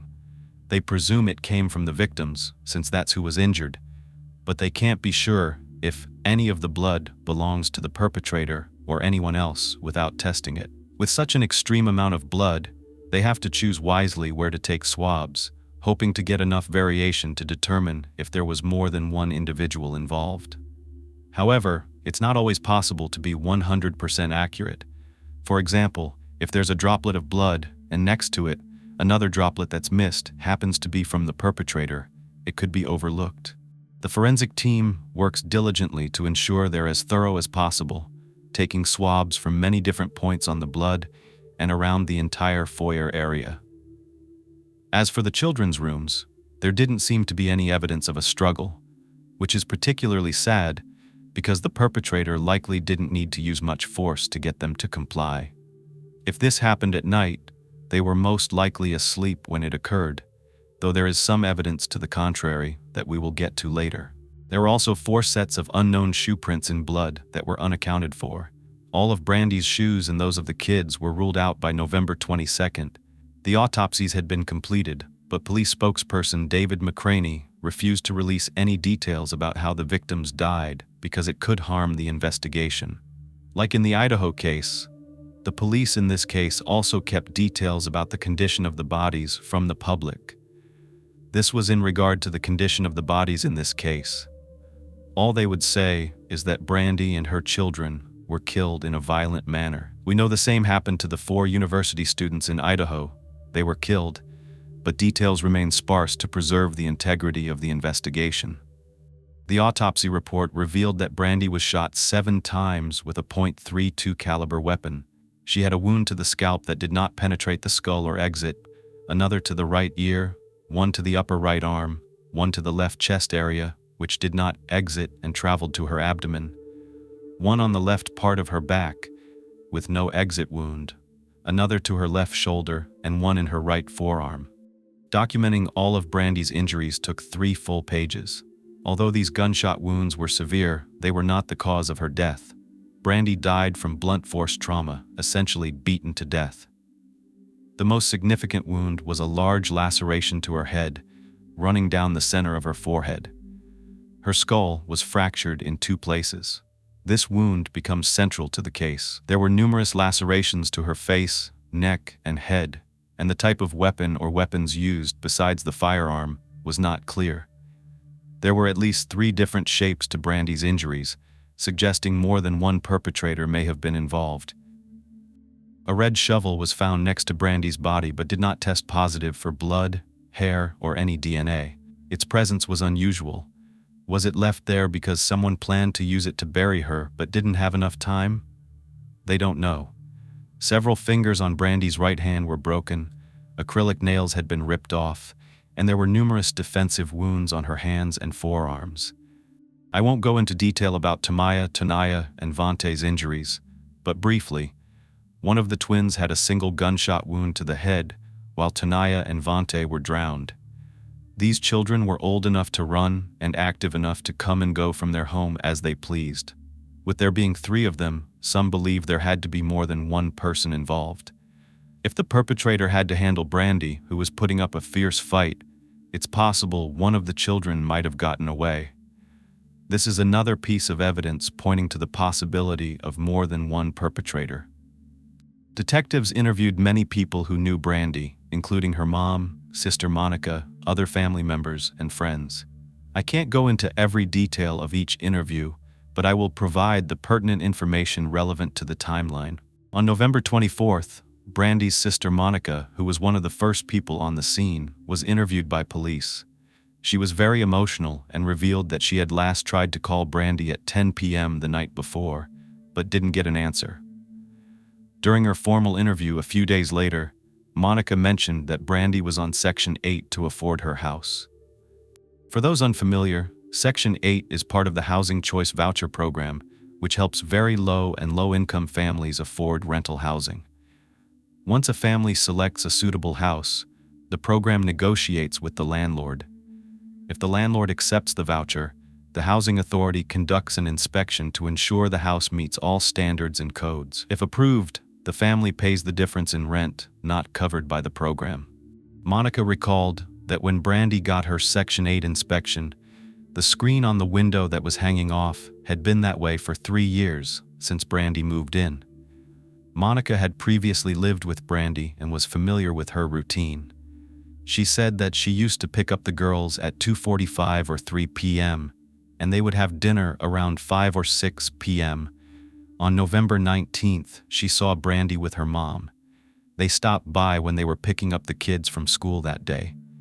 So that's where they were before they got home, and they were still eating their Burger King.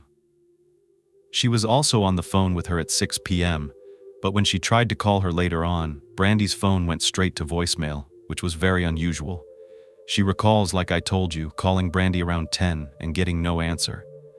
Monica said that her mom also could not get a hold of Brandy, and we know that she's the one who reached out to Cece Timmons. Cece Timmons was interviewed. She was Brandy's best friend at the time, and she mentioned a letter. Remember the letter that was on top of the TV stand from that inmate? Well, Cece said that Brandy got it out of the mailbox on Thursday. That's a day before the murders.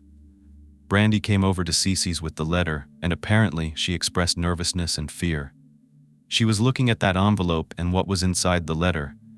When Cece looked at it, she saw that it was from James Santos in federal prison. Cece said that she tried to tell the officers who were on the scene doing the canvass all about this, but they kept telling her that no one by the name of James Santos even existed. That upset her because she was trying to help. She knew things about her best friend and didn't even want to be interviewed or give any information because she was scared of James. She said the last time she talked to Brandy was Friday evening. She texted her around 6:53 p.m. on November 19th, asking if she wanted some food that her husband Marquise had made, and Brandy said no thanks. She said, "I'm good." The investigators started looking through these letters, and it's true, they're from an inmate who calls himself James Santos. So he must exist. There are now a number of these letters. In the letter in question that Brandy had opened the day before she was found murdered, James, who is supposedly high up in a gang, was making some really weird requests, like marrying him. It was more like a business offer. He said he would give her $25,000 and her Mercedes. So there must be more to this. It was almost like a bribe. He wanted legal citizenship in the United States, supposedly, so he was trying to threaten Brandy to marry him, or else. The detectives knew they would have to speak to this James person, so they went to the prison. I'm not well versed in gangs, but James told investigators he was part of the Vice Lords and that his rank was 5-star Universal Elite. So I went to good old Wikipedia and found out that the almighty Vice Lords Nation is the second largest and oldest street gang and prison gang in Chicago. They have a hierarchy of command. The highest are the kings and the princes, and then under them are the Universal Elites. They run certain areas in certain cities. They are ranked with 5 stars being the highest, then 3, and then 1. Generally speaking, the Vice Lords are not supposed to be speaking about the Vice Lords to any outsiders and are never supposed to cooperate with law enforcement. It can result in harm or death by the other members. But James is talking anyway because they tell him that Brandy Peters has been murdered. He tells them that he's actually in prison for harassing a governor through letters, kind of like what he was doing to Brandy, but he's also in there for drug-related charges as well. He's been incarcerated since 2004, but he does admit he's been writing to Brandy. He says he has nothing to do with the murders, and clearly he was in prison, so he couldn't have done it, but we know that's not true. At this point, it's harder and harder to pinpoint who could be involved, but they're very interested in who James Santos is, and why Brandy would even be involved with him, and why Cece thought Brandy was afraid of him. I mean, being in a gang could be one major reason. Well, what reason would he have to hurt Brandy? That is what investigators want to find out. But for now you'd have to wait because Brandy, Tamaya, Tanaya, and Vontae were being laid to rest. We will hear about James Santos in just a few minutes. It's not the last of him. The funeral was held on December 5th, and it was an emotional day for everyone. All the little cousins were crying, being told that they're never going to see their little baby cousins again. This was the first time that Brandy's cousin Abdul had even met the fathers of Brandy's kids, but he saw Henry, and people were motioning like, hey, that's Vontae's daddy. So of course he wanted to pay his condolences, as many others did, shaking Henry's hand, hugging him, and saying how sorry they were. And they did the same for the twin studs. Everyone was just trying to make sure that they let these men know how much their children meant to them. Abdul wasn't the only one meeting the kids' dads for the first time. This really was one of the first times they'd come around to see their kids, and many of the family members were thinking how sad it was that it took a funeral to bring them out for their kids. But still, they were the fathers, so respectfully they made sure to acknowledge that. What was really apparent was the feeling that there was no closure, that the killer was still out there, and that the killer could even be at that funeral for all they knew. It just felt like they had not really had a chance to grieve the loss of their loved ones. They were still waiting on DNA results. They thought that it would come back in days, but the days turned into weeks, and the weeks into months. After that funeral was over, the detectives were back at square one, with the family begging for answers. They still didn't have a suspect, and the next step was to locate Brandy's cell phone. This was important, as it would be for any one of us. Brandy used her cell phone constantly. It was her lifeline. Her phone was not located at the crime scene, and they knew people had been trying to call her without getting any answers. So detectives wanted to know all the details, all the numbers that were incoming and outgoing. Unfortunately, back then, it took a while to subpoena these records, but they finally got them from Sprint. They needed to go down the list of the days before Brandy's murder, connect each number with who it belonged to, and gather a timeline of the last time Brandy used her phone and who she was talking to. This is huge. Actually, phones have become more and more important over time. Nowadays, GPS coordinates are used in almost every case. For example, when the Idaho murders took place, one of the first things detectives probably did was get tower records, because that is a surefire way to find who was in that area if their phone was pinging there. Who are they, and why were they there, especially at the time the murders are suspected to have occurred? Phones give away killers' locations all the time. It was vital in the Chandler Halderson case that I did. He was not smart enough to realize how much data police can pull from your phone, even if you erase it. It doesn't matter if you erase a text message, by the way. But in Brandy's case, they were merely going by the numbers that called her, came into her phone, and which numbers she called. They also wanted to know when Brandy's phone was active and when it was inactive. Oh, let's start after Brandy was seen for the last time on November 19th. We know she was seen around 5 p.m. She went to Burger King with the kids, and they came home. The kids were seen playing outside. If you're following, follow this, because I like the details about who called whom and the times. I get really into it, I'm not gonna lie. From 6:11 to 6:52, Brandy is on the phone with her mom. At 6:53, she gets a text message from Cece, her across-the-street neighbor, asking if she wants some food. Her husband Marquise was making oxtail soup and mac and cheese. This is when Brandy said, "No thanks, I'm good." At 7:13 and 7:49 p.m., Brandy's phone is now what they call passive. It's still receiving notifications. This is when the phone is pinging off a tower because of a text or a call coming into the phone, but they're not actively using it. They're not scrolling, not unlocking it, nothing. Then, at 8:21 p.m., Brandy's phone is powered down or dead, and that was the last activity. Now here's what sometimes bothers me in investigations. They will take these times I just told you and estimate the time of death from them. I understand the concept. Okay, someone uses their phone the last time at 6:53 and then it dies at 8:21. It doesn't literally mean that they died at 8:22, let's say, or that they died between those times. We know it's way more complicated than that. However, remember these times because more evidence is going to be uncovered.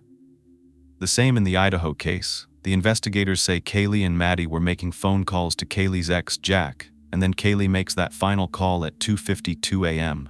That's where the death timeline begins, 2:52 a.m. But really, these murders could have happened any time between the last time a person makes a call and when their body is discovered.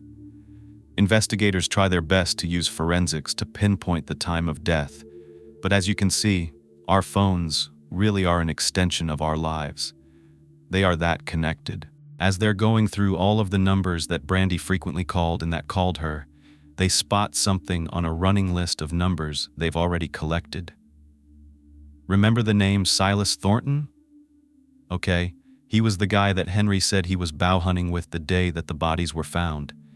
While police were given a couple of phone numbers for him and had already spoken to him preliminarily, now his number is popping up on Brandy's phone.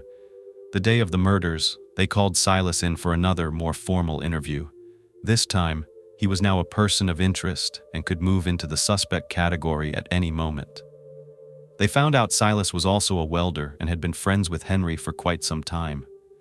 They told him that the phone call on Friday was significant because it was a really long call, and they wanted to know what he was talking to Brandy about. This is when things get interesting.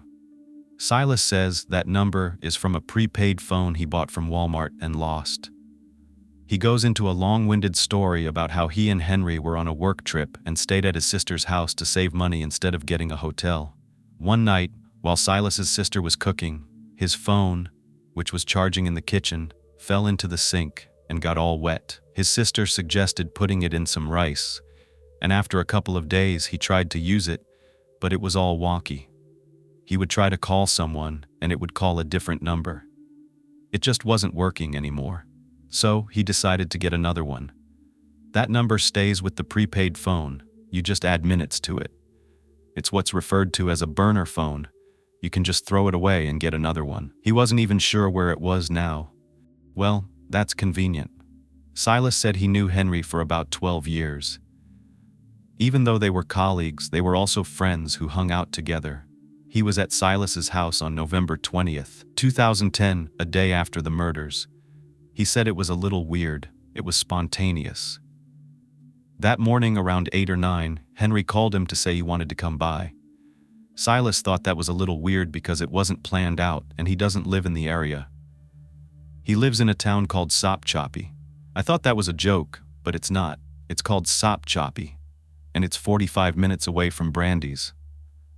Silas already had company coming over, but it was like the more, the merrier, right? It was a holiday weekend. They shot bow and arrows out behind his house towards the woods, and it's true.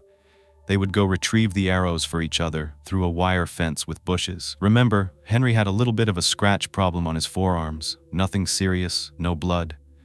Now we know this is interesting, but the most important thing they want to find out about is the burner phone.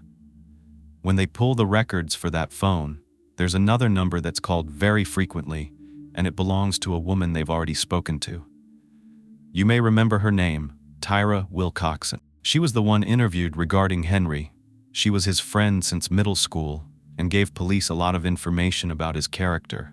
Why was this phone calling her? It was time for Tyra to speak up. They pulled right up to Tyra's house to speak with her. This time she acted a little differently and provided information she hadn't given before. She admitted she was actually Henry's ex-girlfriend and had been seeing him while he was still in a relationship with Brandy and married to his wife Malika. So they're counting and they're like, okay, he's got 3 ladies at this point, and presumably he's using the phone that Silas lost. What is going on here? Tyra began to explain these stories are just crazy, I swear. She said they started out as friends. He wasn't even her type, but he was quite the sweet talker. He knew how to charm the ladies and would tell her everything she wanted to hear, that he was leaving his wife soon, that he was breaking things off with Brandy, and that he was going to be all hers. Apparently, Henry was using Silas's old prepaid phone as his secret hookup phone. He was using it to talk to other women and trick his wife into thinking he wasn't still cheating, since she had known all about Brandy but had taken him back. Here he was again, messing with another woman and promising her the world. Now, here's where things get even crazier. When Tyra was asked about these other women, she said she knew about his wife and Brandy and that Henry never talked badly about his wife. He just said, you know what, we're not working out and we're ending it. But when it came to Brandy, he did not have very nice things to say about her. For one thing, he would always say that Brandy tricked him into thinking that Vante was his kid. When she would tell him that Vante wasn't his, that was interesting. Henry said anytime she was mad at him, she would say, you know what, Vante isn't even yours. But then other times, when she wanted child support, she would say, yes, he is, and she would kind of guilt trip him. Henry told Tyra, according to her, that he felt like Brandy was trying to trap him by trying to get pregnant with his child. This is all good information, but it doesn't lead detectives to any real evidence that Henry was involved in Brandy's murder. Besides, they were broken up for a while at this time, at the end of their relationship when Vante was 6 months old and he was 3 at the time of his death. Exes don't always have the best perspectives on one another, especially after the fact. But Tyra adds that just a couple of days before the murder, he supposedly came to her house raging mad. She thinks it was on Wednesday evening. When detectives asked why he was mad, she said he wouldn't tell her but was furious. Her point in saying all this was that she believed he was a shady person who kept secrets, and she wouldn't be surprised if he had something to do with Brandy's murder. Really? Because it seems like none of Henry's women liked each other very much. Remember, Brandy called Malika names, so it's not uncommon for this behavior. When asked if Henry was violent, Tyra said she went on a trip with him to Georgia, and they ended up breaking up after a really heated argument. Of course, they ended up talking again. It turns out they got into a huge fight in Savannah, Georgia, because Tyra got a hold of his phone and called his wife, telling her she was with Henry. So of course he got furious, dumped all her stuff on the side of the road, and abandoned her there as well. After things cooled down between them, Tyra started talking to him again on a regular basis. Detective Lewis asked her if she knew whether Henry had more than one phone number, And she said yes, he did. One was his main number, and one was his secret number. He would use both to speak with her until recently. He told her to only call the secret burner phone, not his old one, because his girlfriend was checking his bills. However, she said that right after the murders, he told her he got rid of the secret phone and would reach out to her. She was advised not to call or text him. Tyra actually admitted to the investigators that Henry would go to marriage counseling with his wife Malika and say he was working on his marriage, but at the same time he would use the secret phone to call Tyra and let her listen to the whole entire counseling session. That's so weird. I don't know why somebody would do that. She said it was as though he didn't take any of these relationships very seriously, but it was these women's choice, as Tyra said, to stay with him because they clearly knew he was playing games. Tyra said she found out about the murders on Tuesday, the 23rd. She had been out of town that weekend in Orlando for the AM Classic football game. When she came back in town, she was informed about what happened. She admits something else. She was at her sister's house with a few friends when she heard the news. She started talking about it, and that's when she actually got a call from Henry. She immediately put it on speakerphone. This is when he said, "I got rid of the secret phone.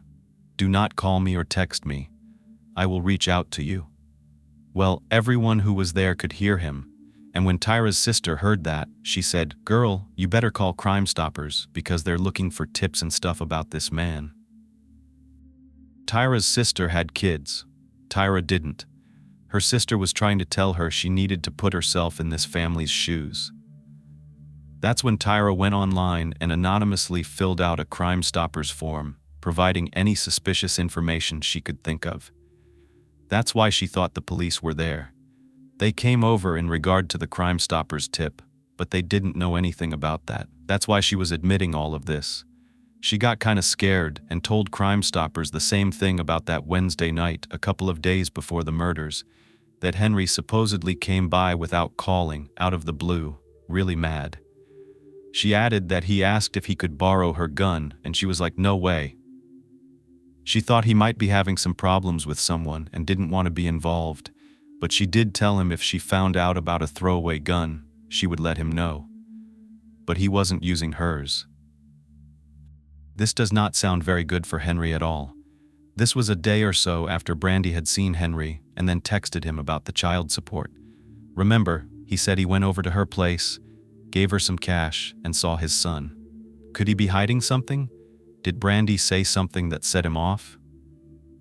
Now that they know it wasn't Silas who talked to Brandy for an hour on the day she died, that meant it was Henry. So what was that call about? Their communication began at 8 a.m. on Friday, November 19th. There was a phone call to Brandy's phone. The records indicate 67 was used to call her. If you don't know what this is, and I don't know if people still use it, if you press 67 and then dial the number, it will block your number from showing up on the caller ID. That way, the person can't save your number and they can't call you back. However, it does not block it on someone's phone records, and they can see that it's Henry's secret phone. It was a 52-minute phone call. Later that day, between 1:18 p.m. and 1:28 p.m., there's a series of calls with 67 used again. Then, around 2:13 p.m., another call lasting 2.5 minutes is made.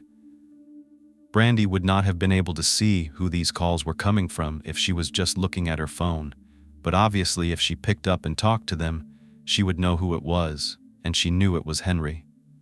They know this because after that call ended, Henry's main phone received a text message from Brandy at 2:19 p.m., just a couple of minutes afterwards. It said, "Did you hang up on me? What happened?"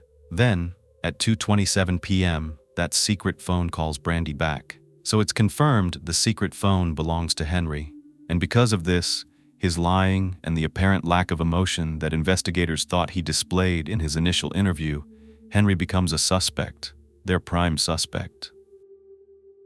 Now remember how they checked Henry's phone GPS and it showed that he was home all day on Friday like he said? Well, that was his main phone, not his secret one. They looked at the time frame from 6:53 p.m. on, and between that time, a call came into Henry's secret phone, which pinged off of a tower closest to Brandy's house. I know what you're probably thinking, but I always have to note everything. It's not always what it seems with GPS tower data. That is not an exact science. So they called Silas up, and he agreed to go with them to Walmart to show them the exact burner phone that he bought. The same style, model, make, everything. They bought the same one and ran a test. They went to about 100 different locations all around Tallahassee, making phone calls and sending text messages. They wanted to see what towers it pinged off of when they were in certain locations, particularly, of course, Brandy's. They took the map they had of the secret phone and the map they had of the Walmart phone and put them on top of each other. It's almost exact. This confirmed to them that there's a high likelihood Henry was at Brandy's the evening they think she was murdered, November 19th. But here's the thing. He lives close by, so it is true that his phone could have pinged off the same tower. That's the question here, one of many. They do have enough suspicion to bring him in again. They're asking him very easy questions, nothing too aggressive, but throughout these new questions they're asking him more probing questions. For example, they want to know things about his colleagues and their email addresses and phone numbers. He begins to get kind of agitated. He wants to know why this is important. He's adamant that he is not involved. So why then does he have to give up information about other people? He says these people don't know Brandy. Why would it be relevant?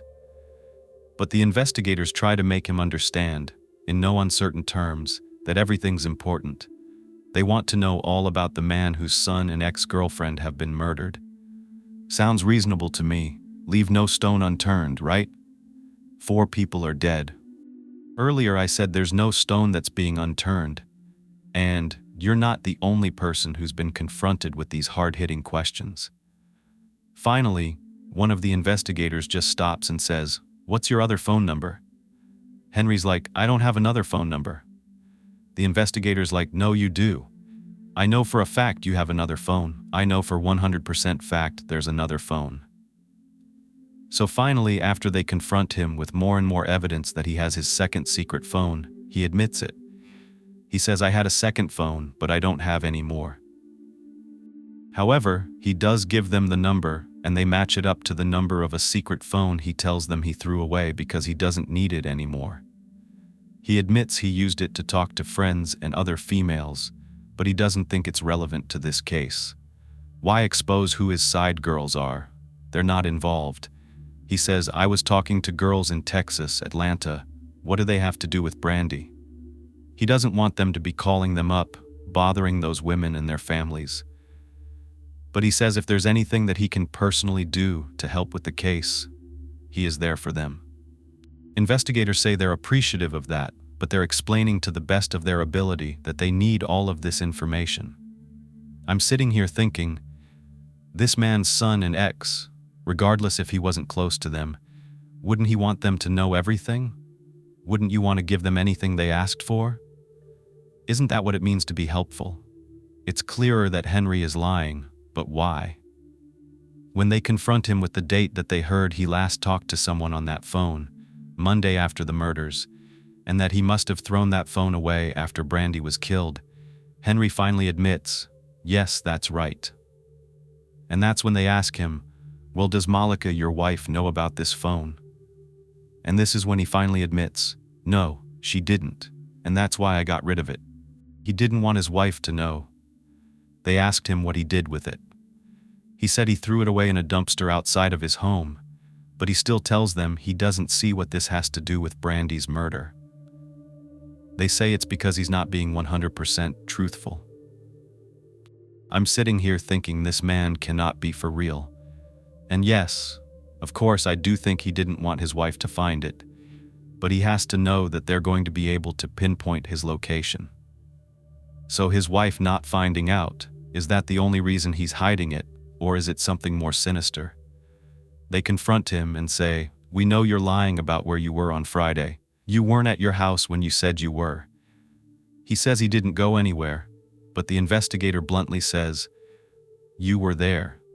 She's like, you were at Brandy's on Friday. And of course he's like, I did not kill Brandy and my kid and her kids. What happened on Friday? The investigators just repeat, "You were there." As many times as they say that he was there, he would just respond with, "He was not there." He said this 23 times, that he was at home the entire day. And that's when they start to use emotional tactics. They're telling him, "Think about your other kids. Think about your wife. Do the right thing. Be honest." They're trying to get him to confess, but he doesn't do it either. Finally, he's just like, "You believe I killed somebody?" And the one investigator is like, "Yeah, from what I have on you, I know you had something to do with it." And he says to them, that's not who he is. He doesn't kill people. And if he killed Brandy and the kids over owing her money, what's he gonna do? Kill his other children's mother too? All of his bill collectors? He's just gonna go around killing people? And after that, he clammed up. He said, "I don't want to talk to you anymore. I don't want to answer your questions." And when they asked him why, he said, "I don't feel comfortable with the fact that you guys seem to be railroading me into being someone that killed a lady and her kids, with one of them being my own child." He wants to know if he can go ahead and go home because he's sick of answering their questions, and he's not under arrest, so he was free to go. And he left. Well, the thing is, the lies stand out to detectives. This man has lied about numerous things during these interviews. He's lied about relationships. He's lied about his relationship with Brandy. He's lied about a second phone. He's lied about where he was. The biggest lie was about the secret phone. He's clearly got two phones, one that pinged near the actual crime scene. And the fact that he's straight up a cheater, lies to his wife, lies to his girlfriends, lies, it was just all too much. How are you supposed to believe anything that comes out of this man's mouth? You already know you caught him in a number of lies. Investigators don't want to just know that someone's guilty or feel like someone's guilty. They want to make sure 100% they can prove it in any court of law, with all the rules, all the evidence that's required beyond a reasonable doubt that a person is guilty. They need to be able to prove it because they do not get a second chance. So they're not fast to categorize someone as a suspect. They're not fast to close the case. They want to get so much evidence that is overwhelmingly 100% without a doubt true that this person and only this person did this crime. So sometimes when I hear people criticize departments for not doing something fast enough, I think there's a misunderstanding about this process and why they choose to do what they do. I've learned a lot of things about prison culture, about the law, about how things work behind the scenes because of my father. And one of the things he always tells me is that police and the FBI are not going to tell the public what they're doing, no matter what. And they even feed the public and the media falsities. They're usually doing something completely different behind the scenes. And it's getting worse because of web sleuths. The authorities are having to put out almost like false information because now they can't even control the rumors anymore. They're spreading like wildfire. They have so many false leads, so now they actually feed out information to the media that they're not even really concerned with. And this is to give the media some kind of bait for web sleuths so that they can go after these things while they're working on their real case. And I say this all the time, the internet is a hindrance and a gift. It's both. People are helping solve crimes who are just sitting at their desks like we are, and they're really invested in these cases. But I see an evil side to it as well. Truly, there are non-professionals that are targeting people and actually accusing them of being a murderer. Just this week, a TikToker has been sued by an Idaho University professor because a TikToker purports to be a psychic who knows that this professor killed the students in Idaho. Well, that's not something to mess with. Spreading information like that, especially without any factual basis, is defamation of character, among a lot of other things, not to mention the really unwarranted and baseless theories that float around the internet. I saw this one online. I didn't know whether to think this was serious. These are real people that have real families that are grieving. This is not a hunter-killer game, but I really did digress there. So, back to Brandy's case, because she's important here. These investigators are professionals, and they wanted to make sure in Brandy's case that they had 100% the right person. And one of the things that many courts are going to look at because the jury expects it to be there as a sort of bombshell, is DNA. DNA is always one of the #1 things that these investigators want to pinpoint. They want to be able to connect a person to the crime scene through DNA because it's the most reliable. It doesn't necessarily lie like a witness. If his DNA is there on something that's related to foul play, they've got him. And they're still waiting on the DNA results. They collected so much DNA evidence because she was so extremely and brutally injured. There was so much blood at the scene that they thought there's no way someone could have done this to her without harming themselves, whether it's their own hand or their arm. Something would have to be left behind from the killer's blood. Henry did not have any injuries the day after the murders, no significant ones. He was also limited in his mobility after this surgery he had, trying to get a bullet out of his stomach. Could he have done such a brutal crime and not gotten injured? They are banking on the DNA. A lot of people are thinking the same thing about the Idaho case as well. There's just no way a perpetrator didn't leave behind their own blood. How were they able to do this without injuring themselves? There were over 200 DNA samples collected in Brandy's case, and I can only imagine how many were collected in Idaho. So finally, the detectives get back the DNA results, and it's a surprise. Henry's DNA was not connected to Brandy's murder. That's right, they cannot concretely connect Henry to the crime, and wait until you hear the details of what they did find. This case went cold. They truly had no suspects at all besides Henry.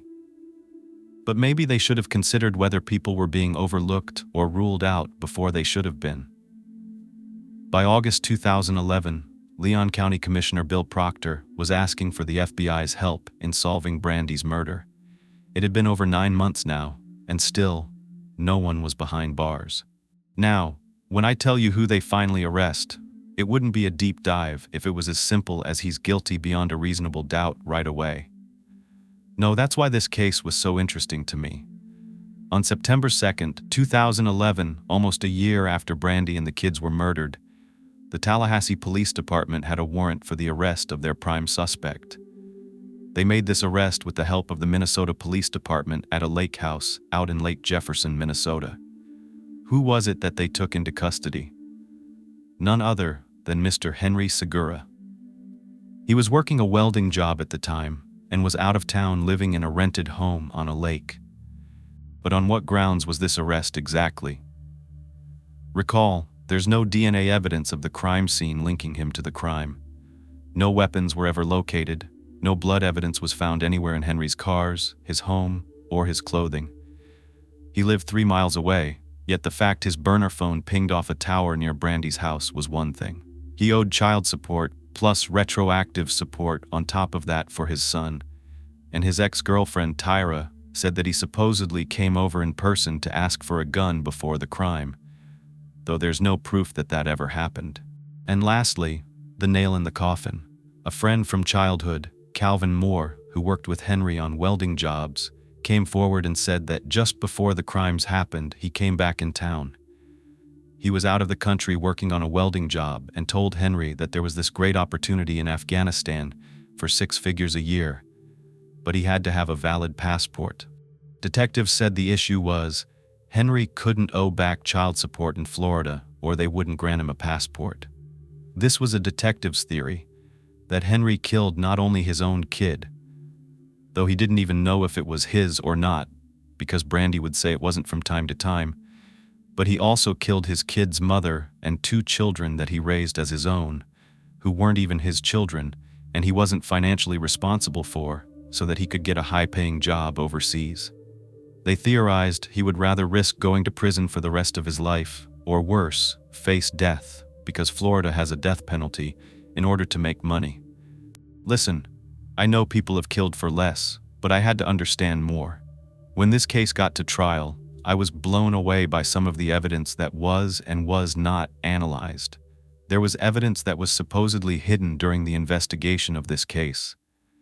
To me, something just was not making sense, and that's why I wanted to go deeper. Tell me what you think when you hear all this. The state's theory was that Henry's motive was to avoid having to pay $820 a month in child support, plus $20,000 in back child support payments to Brandy. Just 2 months before the murders, Brandy went to court and got a judgment against Henry. They believe Henry was over his head in debt. He had a wife and 2 boys at home. He was already on the hook for a daughter in Orlando and was paying $600 a month to that mother, plus $10,000 in back support. So the state believes the last straw for Henry was the job offer from his childhood friend Calvin. They thought Henry was afraid his passport wouldn't stay valid if he couldn't pay his child support. They concluded Henry was out of work due to his gunshot injury from July and was desperate for cash. The detectives did a DNA test and proved that Vontae was 99.9% Henry's son. People said they saw Henry with guns in the past, so the state said he had motive, means, and opportunity. He wanted Brandy dead to avoid paying her. He had a way inside of her home because she knew him, and he was strong enough and had access to a gun to carry out these crimes. While in jail in Minnesota, Henry called his wife, Malika. I listened to the recorded phone call. It was a terribly recorded phone call, or else I would play it. She's crying hysterically and said that she gave up her life for him, and he responded by saying, "Well, it looks like I gave mine up for you." What he meant by this was that because he wouldn't admit that he was cheating, he went down for murder. Henry has maintained his innocence. Henry has maintained his innocence. He said that he had no reason to think lying to police about his affairs or having sex with Brandy, you're going to hear more about that in just a minute, would lead them to think he actually committed these crimes.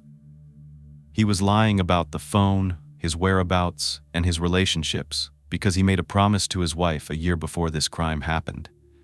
A promise he was able to keep for a whole 8 months. A promise never to cheat on Malika again. I briefly mentioned he had another son who passed away prematurely. When his son Jalik was born, he was only a pound, so tiny. Henry prayed to God, saying, "Please, Lord, I will never cheat again if you let my son live." He told his wife about this prayer and the promise he made while Jalik was getting healthier. He was alive and seemed like he was going to make it, but by that 8-month mark, Henry was overcome with temptation and slipped up. He cheated, thinking the prayer had already been answered, and he went back to his old ways. But only about 3 months later, at just 11 months old, Jalik died. The guilt Henry felt inside was immense. His wife was obviously devastated, and so was he. He thought that if he told her he had cheated, it would look as though it was his fault that their son died. His wife, believing that he had kept that promise, was so important to him that he lied to police about his girlfriends, his secret phone, and the fact that he agreed to meet with Brandy for sex. But he was adamant he did not murder her or those children.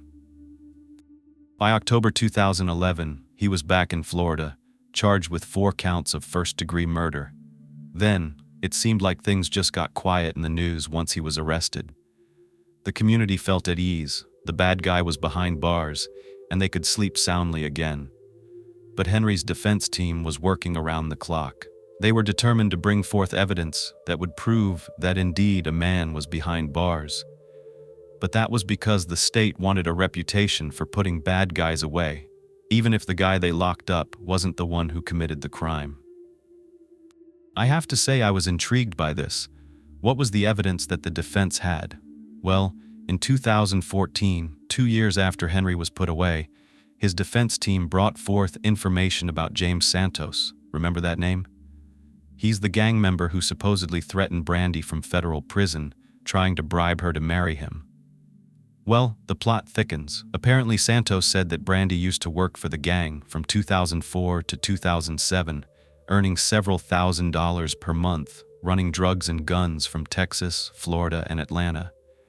By 2010, however, Brandy was caught skimming off the top. James Santos said she owed the gang upward of $90,000. And because of this, he told Brandy her life and her kids' lives were in jeopardy. Was this true?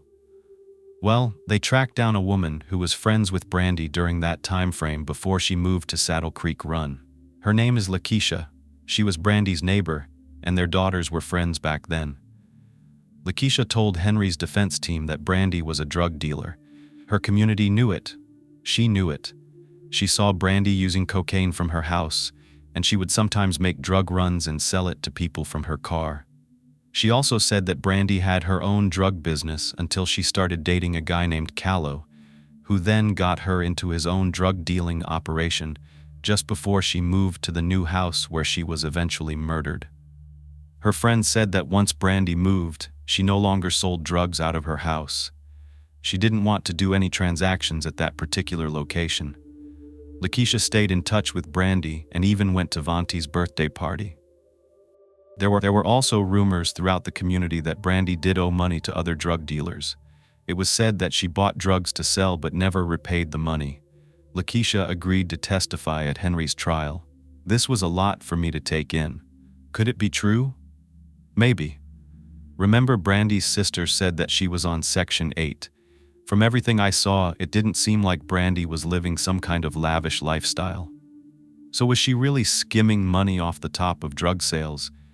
I went back and thought about it and was like, well, if it was from 2004 to 2010, that's only like $15,000 a year, so it is totally possible. But where's the evidence? Why was she getting a letter from James Santos the day before her murder? He said he was negotiating a way for her to pay back the money, but then a hit was put out on her and the children. It just gets weirder and weirder. Because the next year, in October 2015, it was uncovered that the Florida Department of Law Enforcement violated evidence disclosure rules. What that means in plain English is that they never said that another person's DNA was found at the crime scene. Henry's wasn't found, but someone else's was. Henry's attorneys say that this DNA evidence proves that Henry is not guilty. The state says they did not intentionally withhold that evidence, but because it was withheld, Henry's trial was delayed. They have to give the defense time to analyze this new evidence. Henry's defense argued that crucial evidence was withheld. This evidence, obtained by the FBI, was DNA from an international drug trafficker named Angel Antonio Avila Quinones. When the FBI tested the evidence at the crime scene, they didn't get a hit until 2013, when they found a partial match in their database. This match led them to Avila Quinones, a Colombian drug runner. The FBI recommended that the Florida Department of Law Enforcement obtain an additional sample from Avila Quinones. Instead, Karen Martin, the chief of forensic services at the Tallahassee Crime Lab, made the decision not to follow the FBI's recommendation. Not only that, she ordered her team not to disclose this match to the attorneys or investigators working on Brandy's case. When asked why, Martin stated that in her opinion, the DNA was below the standards for interpretation. Henry's attorney argued that with 16 million people in the FBI database, getting a hit that matched a drug trafficker was significant. They questioned whether it was a coincidence that this trafficker was linked to Brandy's case, especially after James Santos admitted Brandy was a drug dealer and owed a drug debt. The defense was troubled by the fact that this partial match might have been withheld until after the trial. They asked, what if we had gone to trial last year and Henry was found guilty? Then a year later, this partial match surfaces.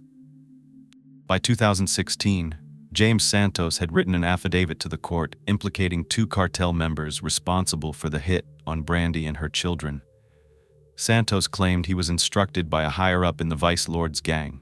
The partial DNA match to Angel Antonio Avila Quinones reopened the investigation.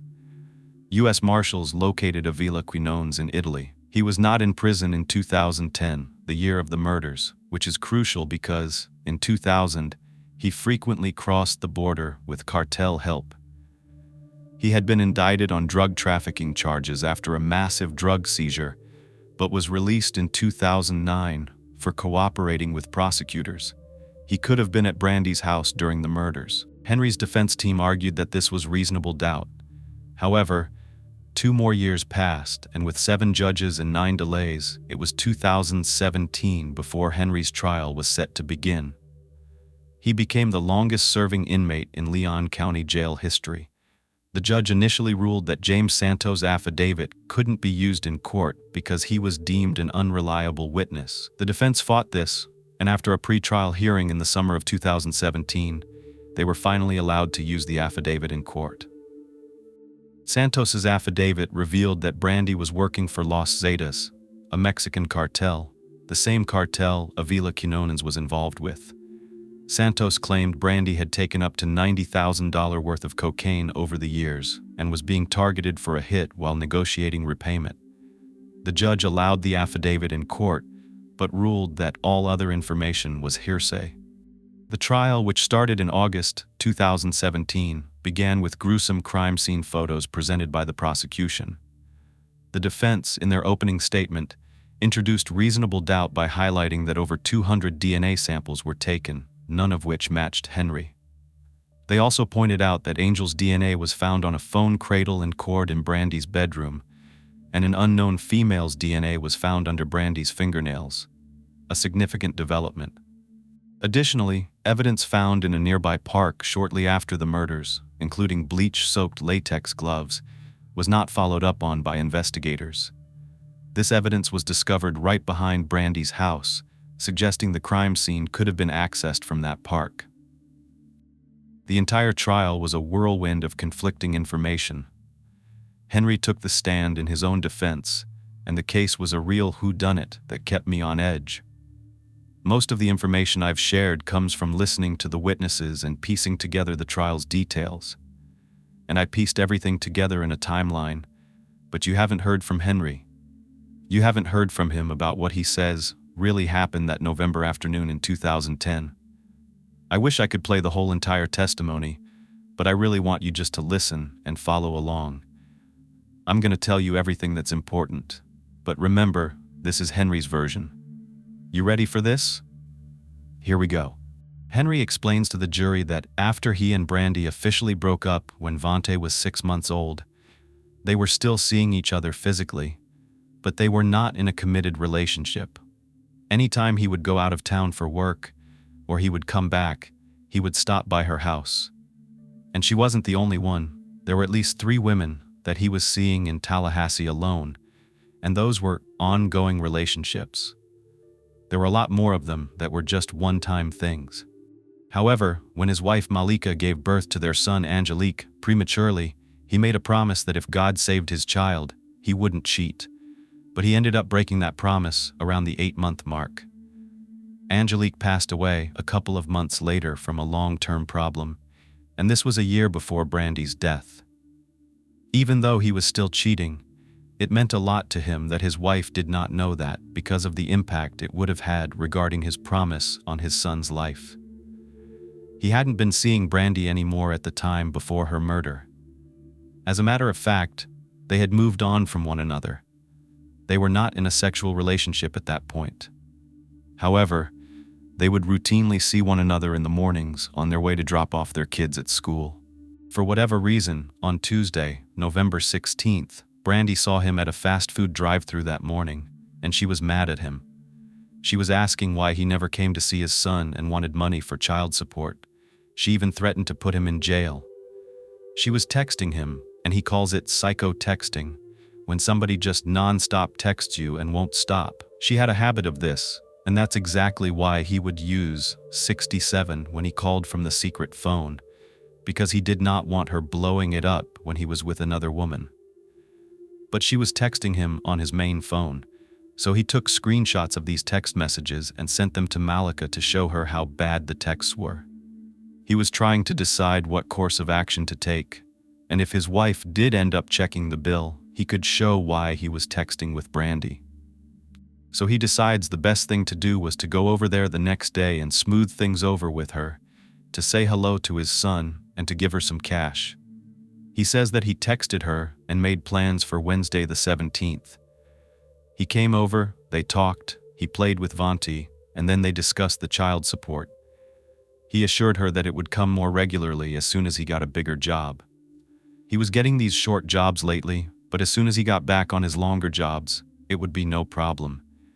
He says everything was fine after he left. She even reached out to him on his main phone via text, and both the prosecution and the defense do not dispute this.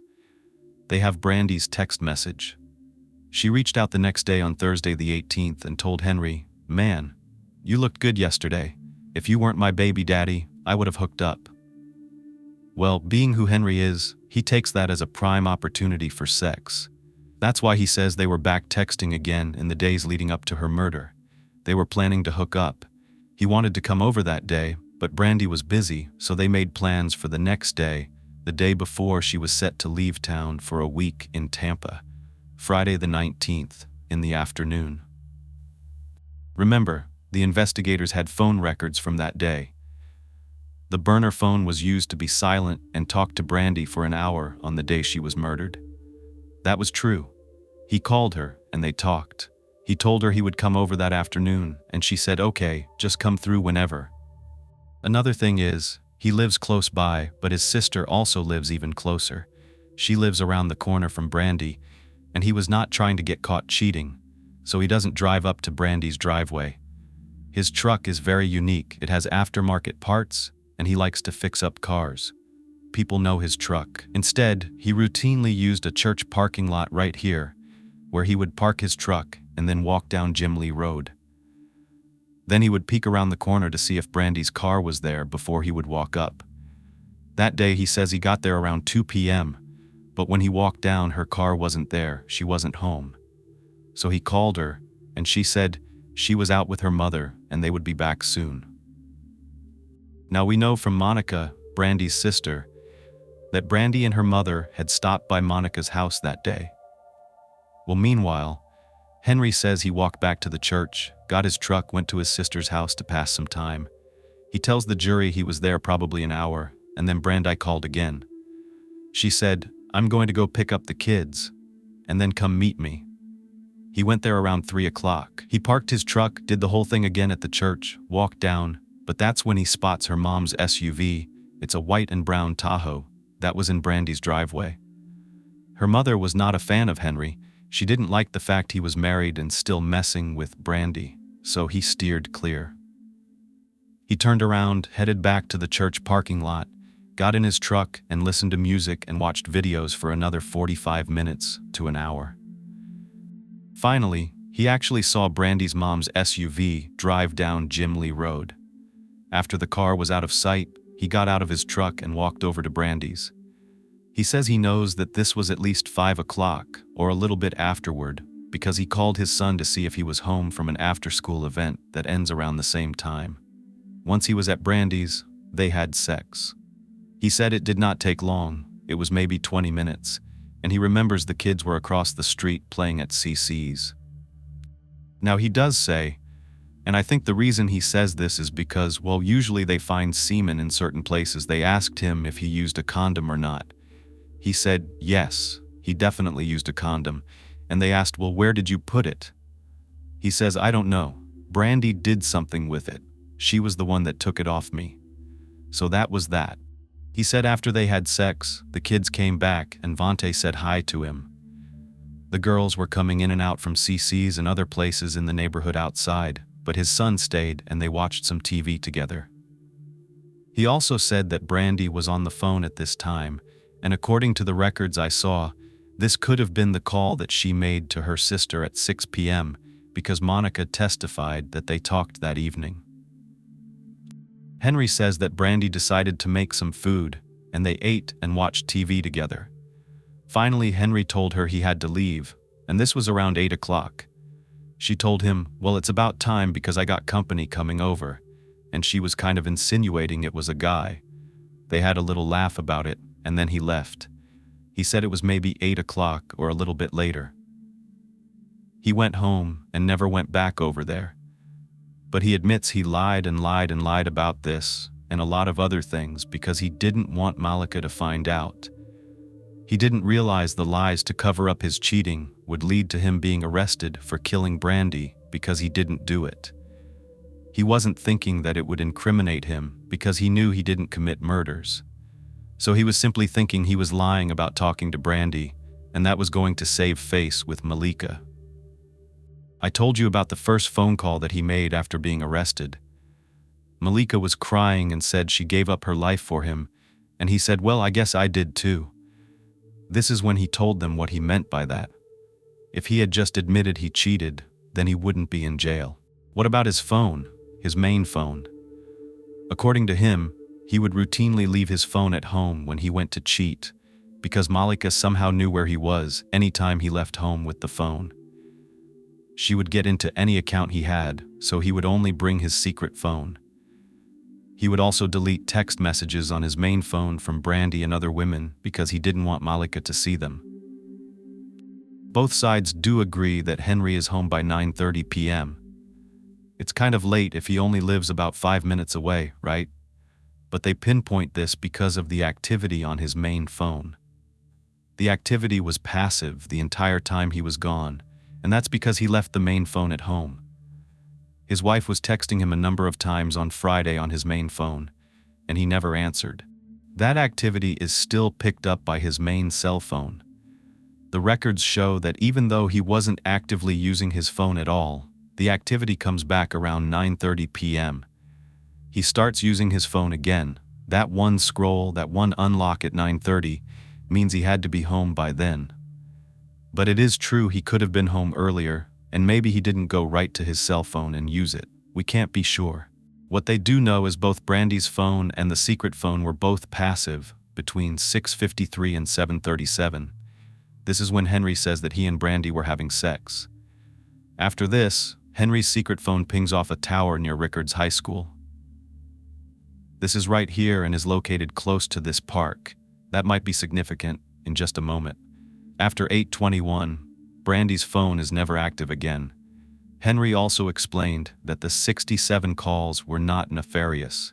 It was only to hide the secret number from the women he was cheating with so that they would not call when he was with someone else. He says he was trying to hide the phone, not who he was, because he was committing a murder. He goes on to say it's true he had back child support and he was behind. He was injured and couldn't work as much, but by the time he was arrested, he was making $10,000 a month or more out in Minnesota, and that was normal for him. He knew he would be back on those jobs, and he told Brandy that. Not only that, sometimes he was paid in cash and didn't report all of his income, so he would routinely have extra money to fix up old cars. It was a huge hobby of his. In addition to paying child support for his other kids, he went twice by himself to move the child support process along so that Brandy would not keep bothering him. His other ex, with whom he has a daughter named Janae, is Tamika. She actually did throw him in jail once over child support, so he knew the routine. He had his wages garnished, and his income tax was sent directly to his ex for child support. But he learned the process over time, and when he went to court in that case, he showed all the receipts of everything he bought for his daughter over the course of her life. The judge reduced the amount of not only his monthly payments, but what he owed in back child support. It offset the cost. He knew how all of that worked and would have utilized the very same method with Brandy if he had gotten the chance. He said that he was in Vante's life since he was born and also had receipts to show all of the things he's paid for. I want to remind you that they did not find any DNA evidence inside any of his vehicles, his home, or on his clothing. His house was searched, but they didn't find anything related to this crime whatsoever and never found a weapon. Still, the prosecution thinks that Henry murdered Brandy and the kids when he was there that night between 6:53 and 8:21 when Brandy's phone went dead. They say they have proof. Inside the girls' stomachs, there was undigested food, which means they ate within the last 3 hours. Since Brandy was last seen at 5 o'clock, and the girls were eating Burger King around that time according to Cece's son, Artron, they had to have been murdered, in the state's opinion, between 5 and 8 p.m. However, there's evidence to rebut this. Remember the text message from Cece to Brandy at 6:53, asking if she wanted any food that her husband, Marquise, made? Marquise sent a plate over there anyway, even though Brandy didn't take them up on the offer of coming over to eat. However, Brandy's kids were at their house eating. Marquise says he was done cooking around 7 p.m. and that the girls ate mac and cheese, so they did have something to eat after 5 p.m. Henry said the kids were back at Brandy's before he left at 8 o'clock because he saw them. So when were they really murdered? One of them was found wearing pajamas, the other one was in school clothes and sandals, and Vante was found with pants on but no shirt. So it's really hard to tell if it was 8 or later if one of the little girls was dirty from playing. Maybe she changed into her pajamas before the other twin did. There were at least 3 people who saw 2 cars other than Brandy's in the driveway that night. One was Marquise around 8:30 after he dropped food off to his dad. The other 2 were Dahana and her husband Leon at 11:30 and 1:30. Plus, there was that dog barking. We know at some point Brandy made it outside, and that's when the defense believes the dog may have been triggered. Brandy was able to get all the way to the grass. They know this because she had a grass stain on one of her socks. If Henry had been murdering her from 6:53 to 8 o'clock, that's still fairly early. If Brandy would have run outside and was screaming or involved in a struggle and smeared blood on the garage door, and spatter was left outside on the wall, you'd think the neighbors would have seen or heard that. But later on in the night, it may be less likely. However, the assailant had to exit the home as well, and they believe it was most likely out the back door. The dog usually barks at a commotion. Could it have been the assailant leaving? The defense's theory is that there were multiple people involved in this crime. It was a hit that was put out on Brandy and her kids due to her involvement with drug dealing. This argument is backed up by James Santos. He admitted he was involved in this hit, and there were also emails exchanged between Brandy and Santos. He used a jail email system that is tracked. In these emails, in her own words, 2 days before she was killed, Brandy said, "My life means a lot to me as well as my 3 kids. I understand some of this, but not all. Until then, we are on hold. I need to know more." Henry's defense told the jury, "You don't have to believe James Santos. You can take Brandy Peters' words as an admission that she knew what she was involved in with Santos." And next was that partial DNA match to Angel. It was found on the phone cradle and the cord that was inside Brandy's bedroom. The defense stated that at a minimum, the match indicates someone else was in that home on the night of the killings, and that itself raises reasonable doubt. The defense also argued that whoever was involved in these murders cleaned up at the nearby Jack McLean Park. This is where clothing was found in a garbage can outside a bathroom. Someone had attempted to burn them. There were stains on the clothing that appeared to be blood, as well as a stain on one of the bathroom sinks. There were also bottles of bleach, latex gloves, and that clothing in the garbage can outside. This park is pretty much a direct shot from the back of Brandy's house. If you keep walking down Gimley Road, you make it right to that park. But wasn't that where Henry's secret phone pinged after leaving Brandy's before going home? It's very interesting. However, the clothes at the park consisted of a dress shirt, which had a puncture on one of the sleeves, and that area was covered with a reddish stain. There were new clothing tags from Walmart found on the ground. The pants had a 44 waist, and Henry was a 36 at the time. There were also tags for shoes, and Henry wore an 11, not a 12, but the investigators said they never tested any of the clothing or the suspected blood stains on the bathroom sink at the park. Because after looking over them and the fact they say the park is cleaned daily, they didn't seem to have been placed there until after Brandy's murder, like days after. So they believed they were not connected with this crime.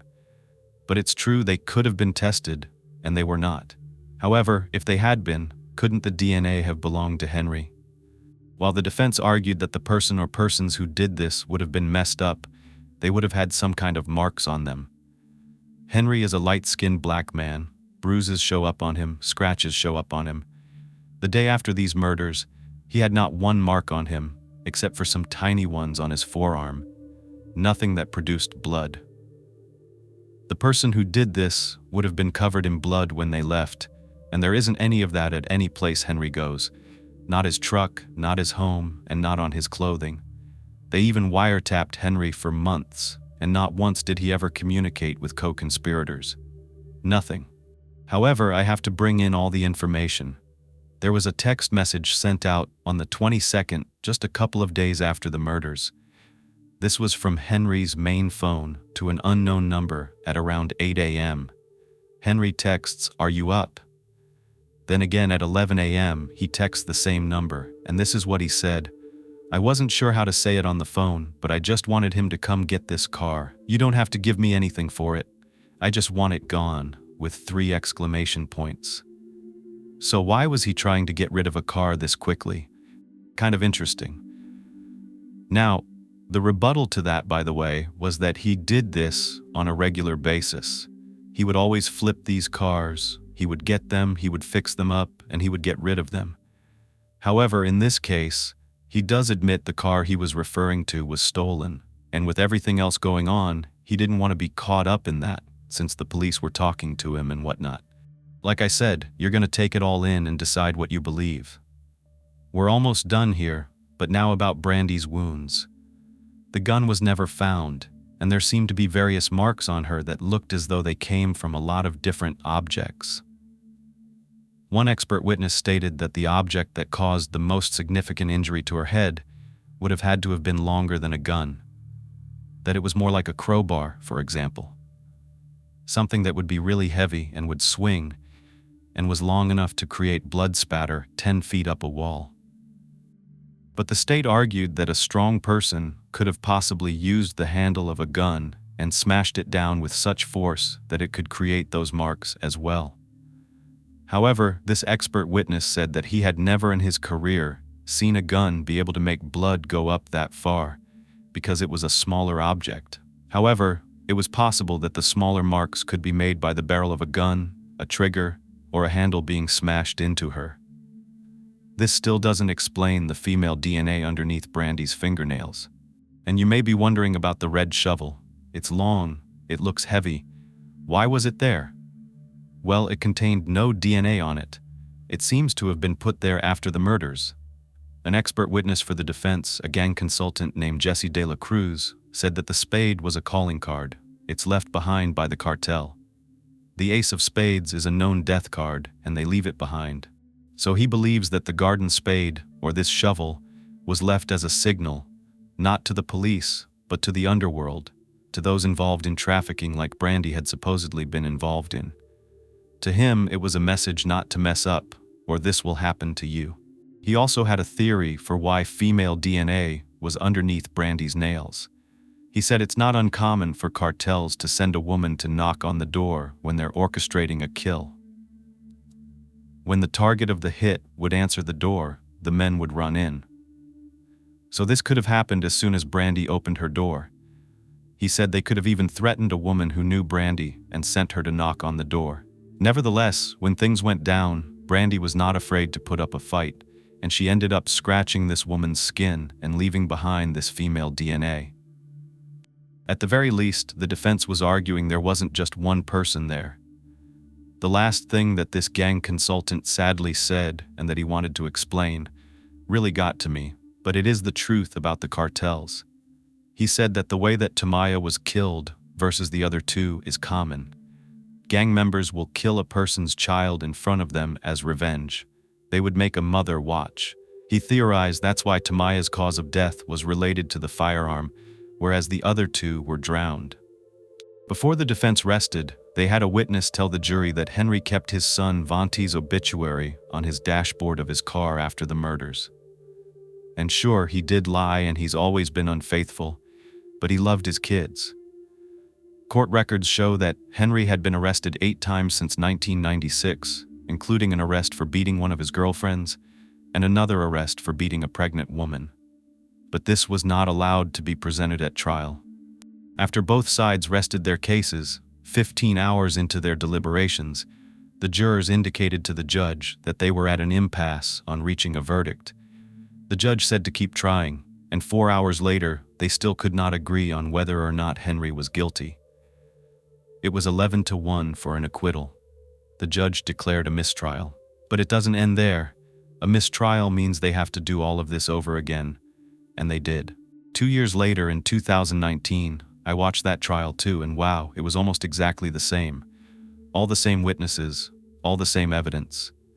Except the second time, Henry's defense team made a decision that may have sealed Henry's fate. Henry's defense attorney, Nathan Prince, talked to many of the jurors after the first trial and knew who the holdouts were. He had this new strategy that if he had a smaller jury, he could hopefully weed out the ones who would vote guilty. So he decided on a 6-panel jury instead of 12. The point that the attorney tried to drive home was how much foreign DNA was all over Brandy's house.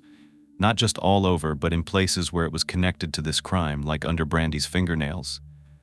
But the other issue was that they were not able to get certain things in, like a key witness, the hairstylist, Miss Douglas, whom Henry visited. Her testimony was blocked by the state, and the defense said that was a strategy. But the most compelling witness was Mr. James Santos himself, the person who actually admitted that he was responsible for orchestrating the hit on Brandy and her family. He took the stand this time, not just by affidavit. He sat there and spoke to the jury. That might have been a bad thing for Henry, at least. James said that he met Brandy in 2000 through Kahlo, her boyfriend at the time, and that Brandy had been involved in transporting narcotics for him.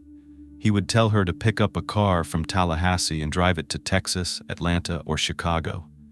He still directed his trafficking from prison once he was actually indicted. When it comes to Brandy being killed, James said an associate in the gang told him that because James brought her into the organization, he was responsible for her.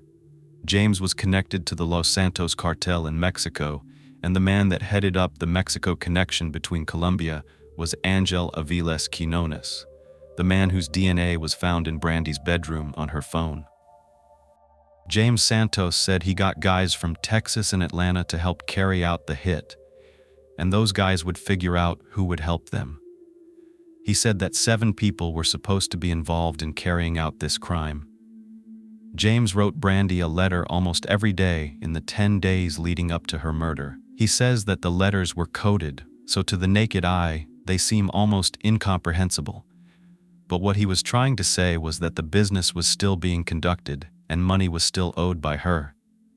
If she could return $50,000 and make one more trip with a car that was waiting for her in Atlanta, the debt would be paid. He was also corresponding with her through email, but not on his account. He was using another inmate's account. In those emails, he references the $50,000 and the Mercedes. However, he admits to the jury that even if Brandy would have done what he said, she would have still been killed because she could not be trusted. He was just trying to recoup some of that money. But apparently, James Santos has made a lot of inconsistent statements over the years, and he wasn't always admitting it was him. He said he didn't come forward 100% before because he didn't want to be charged with her murder. Also, because his organization thought that because he brought her in and vouched for her, he may be involved in the theft, so he had to prove that wasn't the case before he could 100% come forward. The thing is, he got a little weird when he was being cross-examined by the state. He still answered all the questions, but he would smirk and smile sometimes, especially when the state asked him, how tall was Brandy? Was she taller or shorter than you? How old was she? He said he couldn't remember that. The last time he saw her was like in 2000 or 2001, but he seemed flustered here and there. I could see that, that's my perspective. He just seemed off, especially when the state kept pressing him on where he stashed money. He would laugh, and I don't know if this was like a nervous laugh because the question would have put him in a weird situation or harm's way. But the biggest argument to rule out his testimony was when the state claimed to the jury that James suffered from a personality disorder. He had grandiosity, he lied about doing things that he didn't really do, and that he didn't really have Brandy killed. But the defense said they had him tested by a psychologist, and that psychologist said he was of sound mind and didn't have any mental disorders. James said that his objective was to just clear his name with his organization.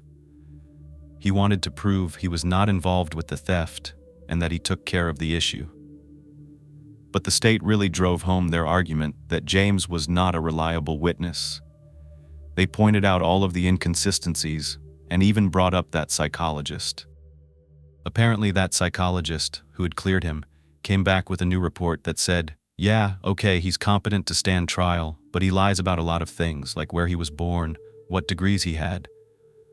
Ultimately, the doctor's opinion was that James Santos displayed significant immaturity, narcissism, grandiosity, resentment of authority, and repressed hostility and anger. All of this was consistent with delusional disorder of grandiose type. The doctor said, "It's my contention that the inconsistencies in his grandiose claims across time and context can be best explained by a history of deceitfulness, indicated by repeatedly lying, use of aliases, and conning others for his own personal profit and pleasure." And all I have to say to that is, I'm not a professional, but we're dealing with a criminal. Isn't that kind of expected? Both sides rested, and after 3.5 hours of deliberation, the jury of 6 came back with their verdict: guilty on all 4 counts. Henry was not sentenced to death, even though it was on the table. Henry had said that whoever is responsible for these crimes deserves the death penalty. Henry stated, "If they think I'm guilty, they should sentence me to death." The 4 women and the 2 men recommended that Henry be sentenced to life in prison instead. When the verdict was being read, Henry sat with his head down. He just scribbled something on a notepad and whispered to his attorneys, one of whom was holding his hand. Sometimes he would glance over at his family that was sitting behind him as he was led out of the courtroom to spend the rest of his life in prison. He blew a kiss to his family. The last thing I wanted to mention about this case was LaToya Mitchell. I was shocked when I saw his fiancée came forward after the verdict.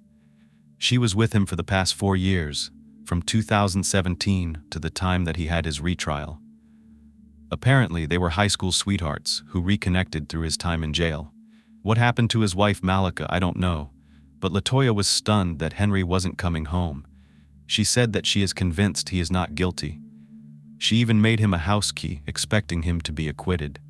She doesn't believe that justice has been done. In November 2021, an appellate court upheld Henry's murder conviction.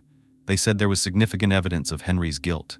Judge Robert Long Jr., Harvey J., and M. Kimberly Thomas wrote in a 4-page opinion that they disagreed with the defense's theory and that James Santos was a mastermind behind the theory.